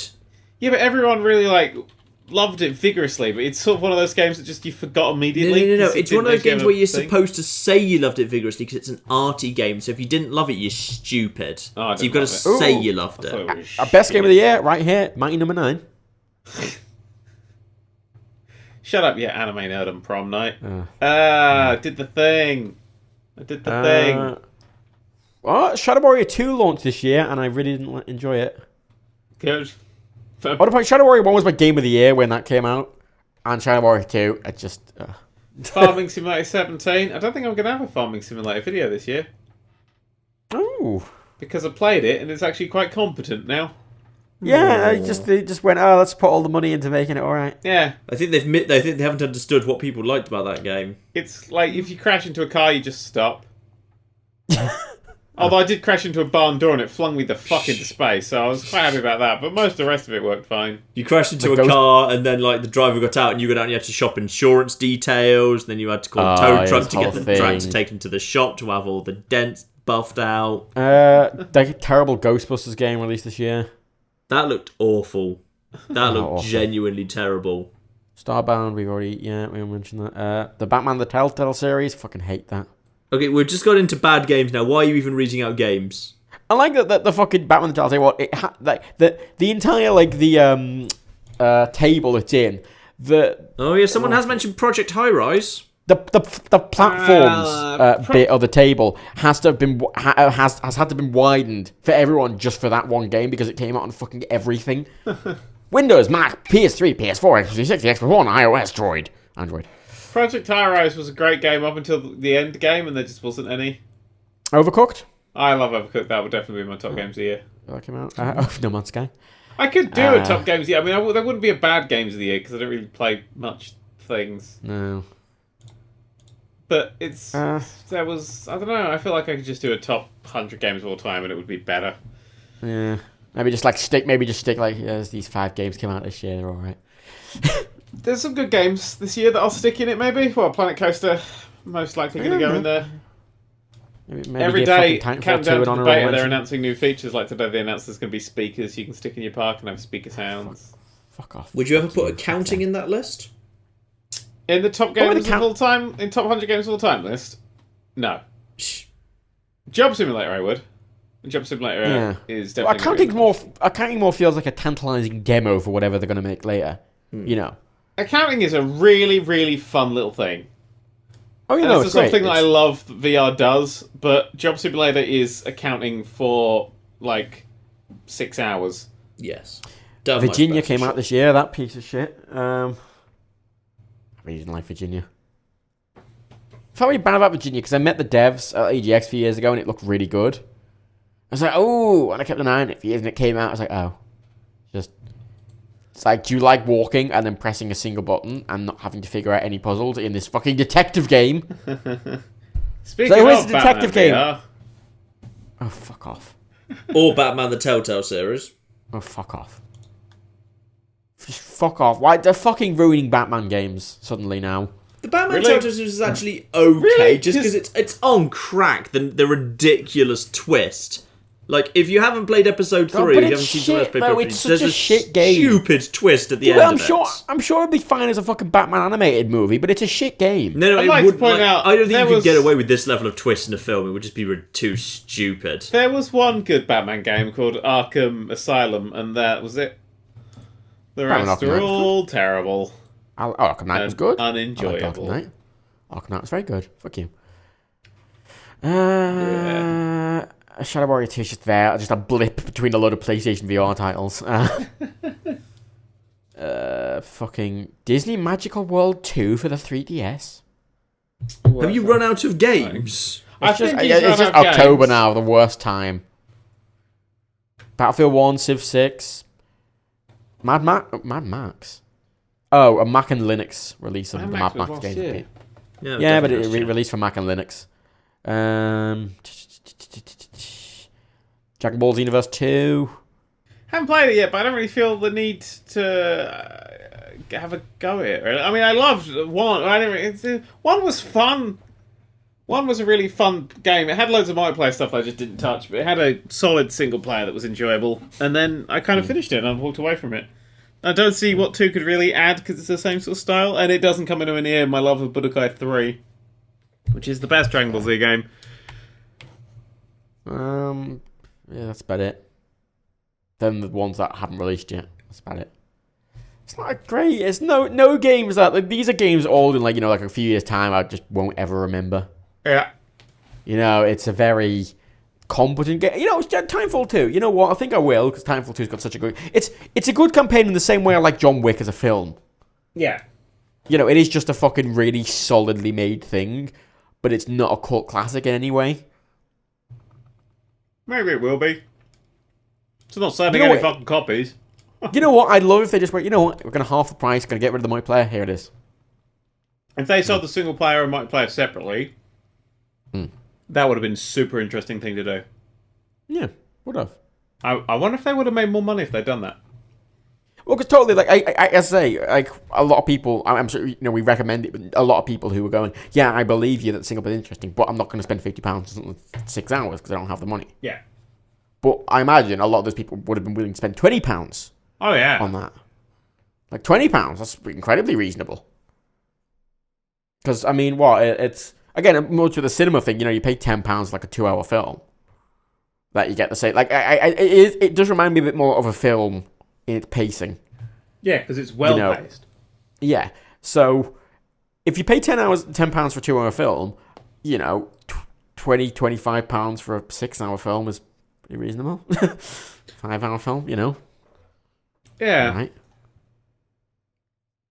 Anyway, basically, games weren't great this year. No. A bit sad now. I know. Was there any gaming news to cover in this thing? John, you have words scribbled on a... I was quite amused to note that, of course, we do have confirmation that Steam is looking to modify its store policy so you can only use actual screenshots for your pictures on Steam. So basically, No Man's Sky has been such a disaster, it's now basically encouraged Valve to make a change to its entire policy on games. On all games. Are they going to police this, or are they going to hope that other people flag it? Well, it's Valve, so probably they're just not going to bother. They're just going to say it's the rule and then potentially enforce it later if it becomes a problem. Surely, does it not, when you put a game on Steam, does it not go through someone at Valve who has to press an accept button? Or does it just get put on? Maybe once upon a time. Because I feel like there must be someone who just checks to see if it doesn't just say, like, cunt, fuck, N-word, N-word, N-word. There must be someone who checks that. N-word, surely. N-word, N-word, the game. Yeah. Surely there must be someone who just who clicks an accept button, just no full moderation, just to make sure it's what it says. It's not like virus.executable. Here's the thing: how do you define a screenshot? Like say for instance, the Elder Scrolls Skyrim Magic Super Shiny Ultra Giga Edition just has loads of pictures of foliage, no UI elements, nothing like that. Do you need actual what the players are going to see? My understanding is it just means it needs to be either it's actually a screenshot of actual in-game engine rendered something. You're not allowed to just have pre-rendered cutscenes, for example. A lot of Ubisoft games have that kind of pre-rendered art style, I mean, would if you take a screenshot using this inbuilt screenshot feature where you move the camera about, does that count?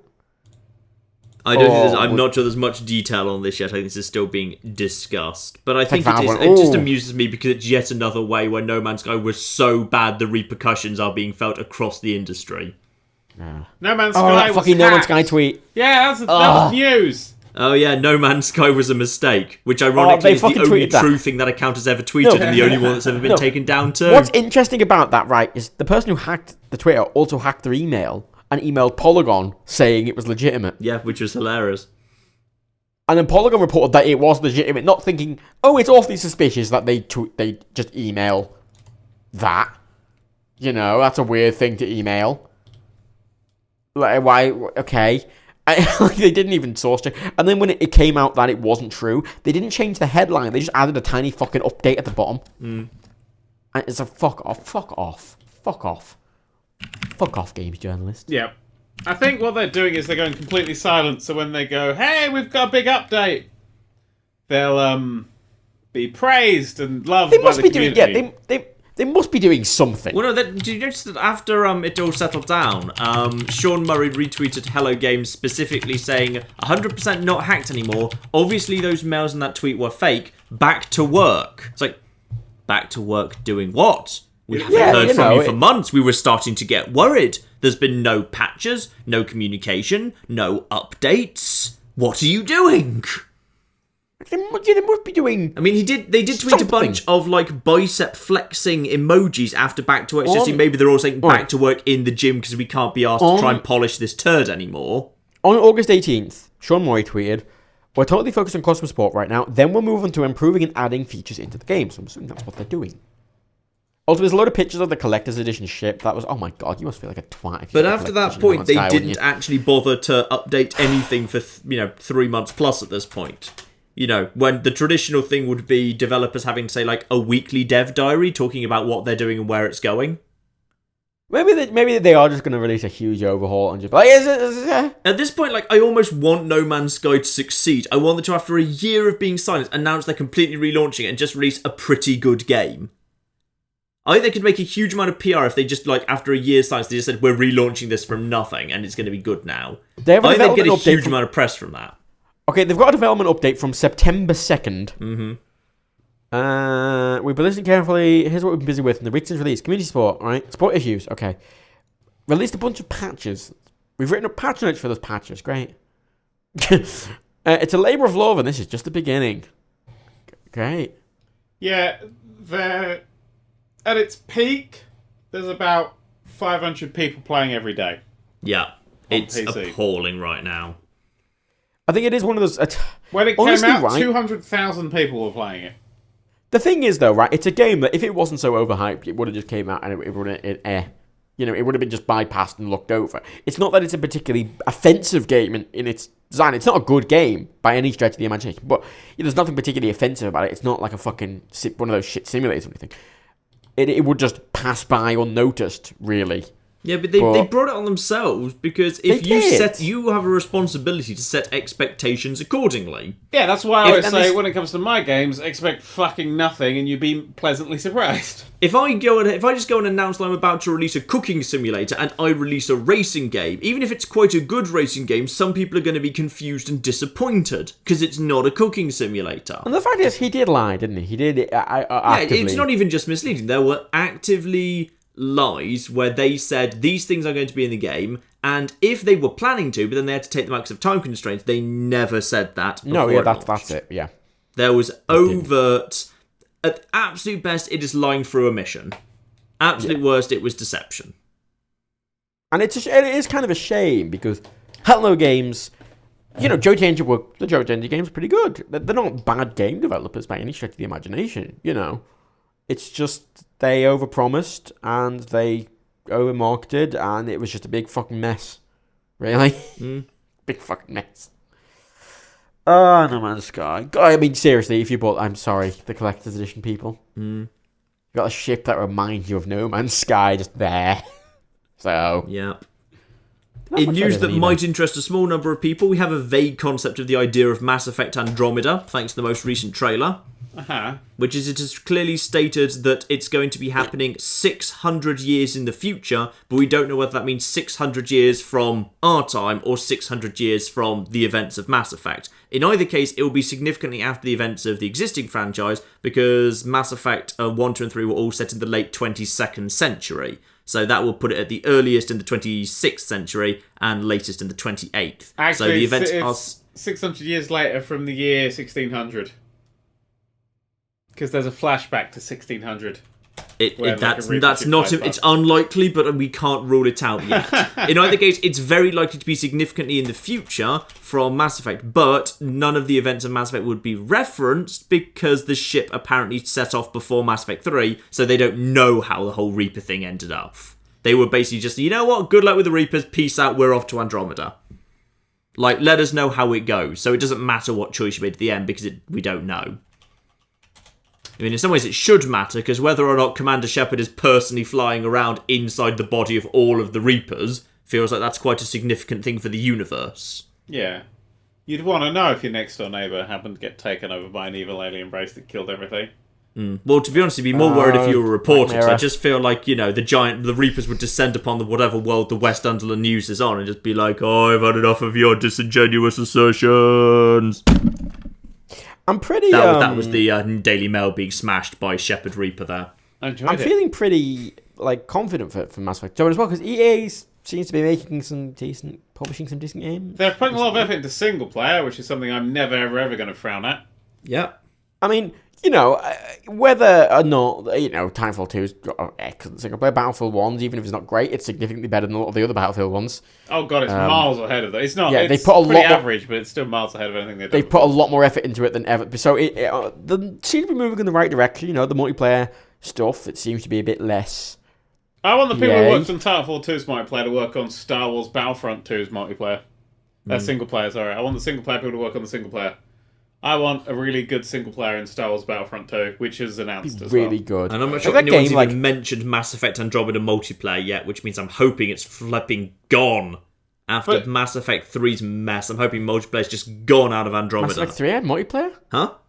Mass Effect 3 had multiplayer. It did have multiplayer, yes. It had single player pay to win due to its multiplayer where you could put real money in, and the multiplayer affected the single player. And I said, this is the start of single player pay to win. What was the multiplayer? What did you do? Shot things. You went round to like little crappy maps on the edge of the world, and then basically it was like playing Call of Duty. You played Call of Duty against waves of enemies that just spawned in, like waves of Cerberus soldiers. So it's co-op? Yes. Okay. Yes, it was. It was co-op human teams versus waves of AI. That's pretty shit sounding. And that just gave you bonus war score for the campaign. So it actually was multiplayer online pay-to-win stuff that genuinely could have a negative effect on your single-player experience and ending. Great. And you had to play a certain amount of it to get the best ending in the game. Well, don't notice how like they tried the single-player deal, like microtransactions things. They tried it with was it Dead Space as well, and Battlefield 1 and Titanfall 2, nothing. Like it's gone, as far as I can tell. Like, well, they've got. I believe they've got drops and paid for things. They always do. Yeah, they have drops, but they don't have the full-on microtransactions like they did. They seem to be pulling it back a bit. Well, Titanfall... see, the problem with Titanfall 2 is that they've not even got DLC or season passes or anything for it. Titanfall 2 is an anomaly because they know it's going to be an absolute fucking failure. Aww. Which is a shame. It is a shame, but it's their own fucking fault for putting it a week after Battlefield 1 and like a week before Call of Duty. And this is kind of, I think, why I kind of... we always say, you vote with your wallet, right? And, I think it's important, right, for a game like that to vote with your wallet and go, this is what we want from games. Rather than buying into the shit. And because obviously if you don't buy into microtransactions and you do buy into the good single-player experiences, they're going to be like, okay, well, that's where the money is. And I think it's important to buy into that, but at the same time, obviously,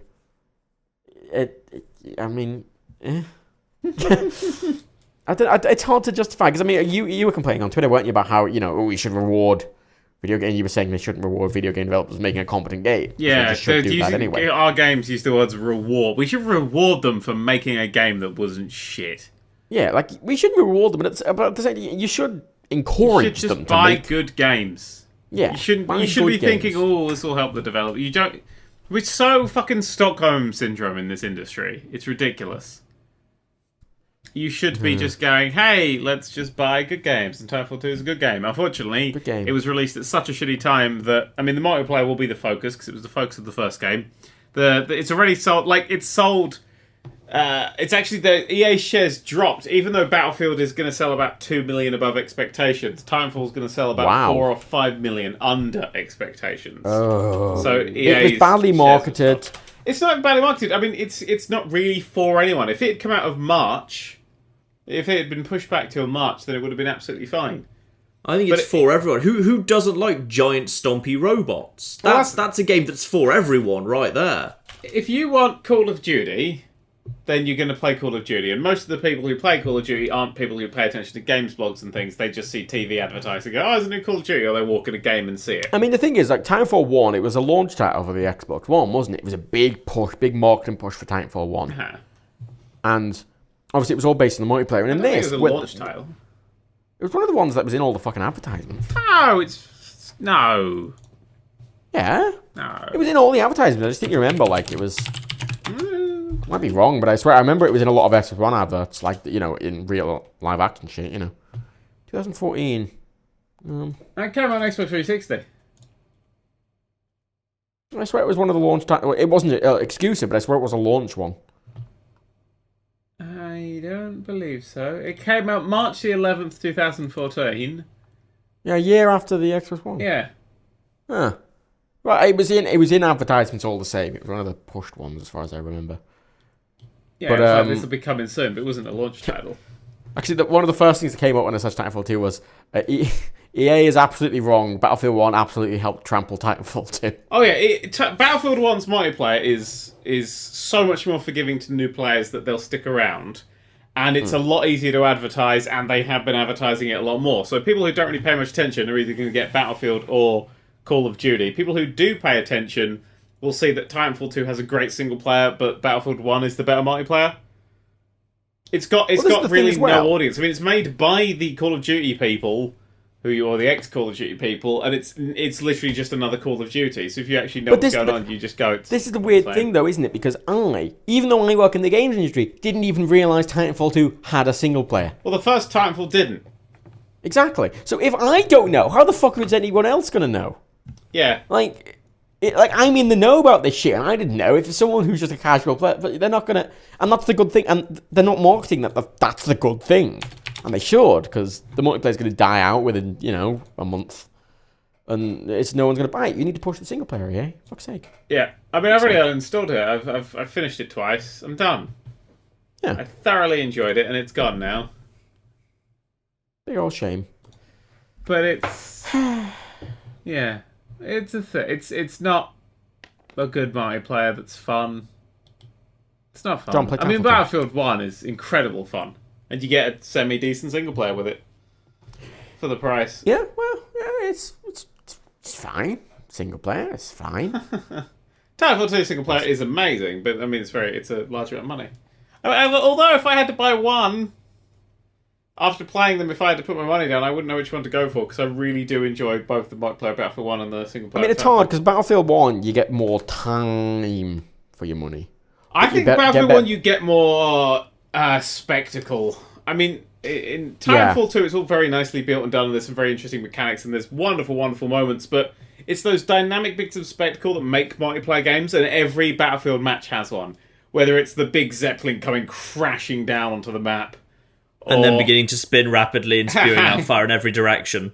That is a magical thing. Like when we were playing on a stream last night, it was like, we were playing on a map where they had that big gun, we lost that big gun, and there was this fucking huge battle for the gun, and when we lost the gun, they were able to bomb us with the gun. Yeah. And then we had that fucking massive ship, and we were bombing, and they were trying to defend. Like, it's just...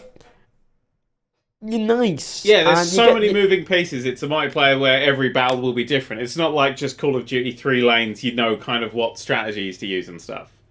And it is that in that you do get... You're going to be able to play more. Yeah. Battlefield 1 time-wise than Titanfall 2, but obviously I think the quality of Titanfall 2 single player is so superb that you're getting better quality time. Not that Battlefield 1's not good quality time, but I think Titanfall 2 is such a good thing to play and such a good thing to experience and have there in your brain.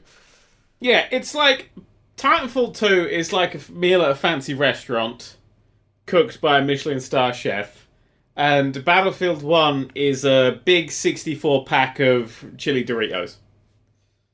Because I fucking love chili Doritos, and that'll last me longer, but it's not quite a fancy meal, but it's definitely, sometimes I just want chili Doritos. And I quite like, I like the Titanfall 2, because I sort of, use the thing, it is like eating a nice meal, and you don't feel full afterwards, but you feel content. Yeah, you feel that was enough, that was just the right amount. I mean, you sat there going, my palate would like some more of that, but you know what, you don't need more. Yeah. Yeah. It's that kind of thing. Yep.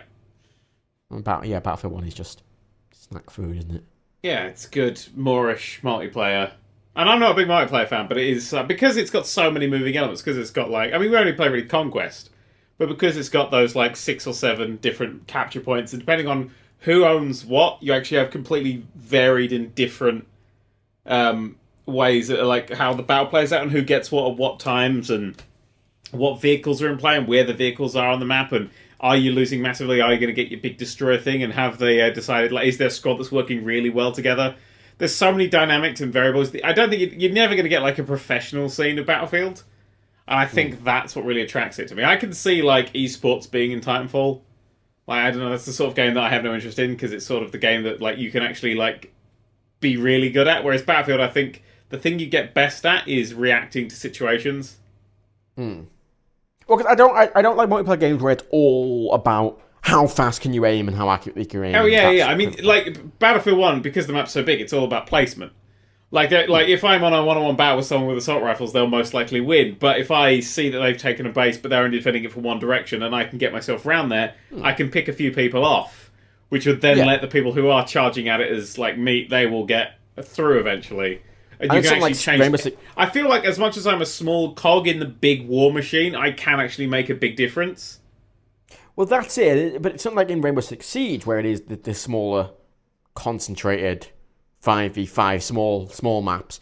It's kind of about placement in that sense, but it's about stealth and tactic and being very, very careful. Yeah. Knowing what you're doing and planning, and it's beautiful in how it works. And it isn't about your aiming. I'm not good at aiming, but I'm quite capable in Rainbow Six Siege because I can plan. Yeah. And I can get good intel, and I can. But everyone can plan as well, so you're having to think a few steps around people. It's balanced. It's balanced. It's good. We only had one match that was a whitewash, and that's because the teams were massively unbalanced. Yeah. Like 16 on 8, whereas every other match we had matches that were within like 15, 20 points. John. Yes. Hello. You there? You alright? Yep. Frantically moved your mic back. Yeah, just chatting to the chat about Hitman. Oh, he's talking about Hitman in the chat. Fuck's sake. Oh my god. Anyway, we should wrap this up now. We've been going on for a while. Wait, we've got one bit of fuck Ubisoft news. Oh, play the music. Okay. I've got it. I told you to have the music ready. No, you didn't. Yes, I did. You did. When did you tell me that? I put it in the chat. I put it in the TeamSpeak thing. Matt, can you please have the fuck Konami news music ready? I don't look at that. I don't look at that. Why'd you not look at that? That's the way we communicate with each other during the cocking podcast. Because it's over there on my other screen. Even I saw it. I'm sorry. Was it too hard to turn your cocking head? Was it because all your hair was in the way? I've got 4 monitors, mate. It's all over. It's over there. It's out my peripheral vision. Fuck you. Just fuck you, John. Fucking music. Fucking. Sorry,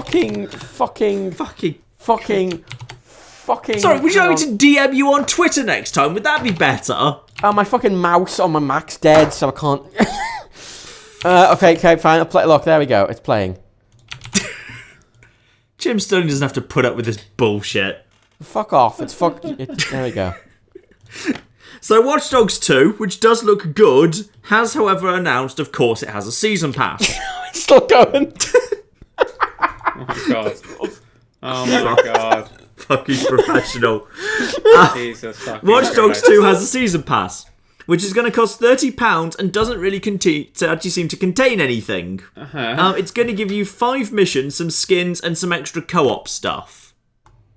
That doesn't sound like a lot. No, it does not sound like even close to £30 worth. And that's literally all they're promising. 5 missions, some skins, and some extra co-op things. But the co-op things are really fuzzy and we don't know what they are. So, that's pretty shit. Yes! We're not... Yeah. Watch Dogs 2 looks good, but probably don't buy the season pass or anything like that. Just buy the base game. Yeah, but knowing it's going to be a Ubisoft game, it's going to be like, oh, look at all this open world stuff you can do, and you're going to do it, and so this is boring. I don't think so. Yeah, but this time you've got a drone.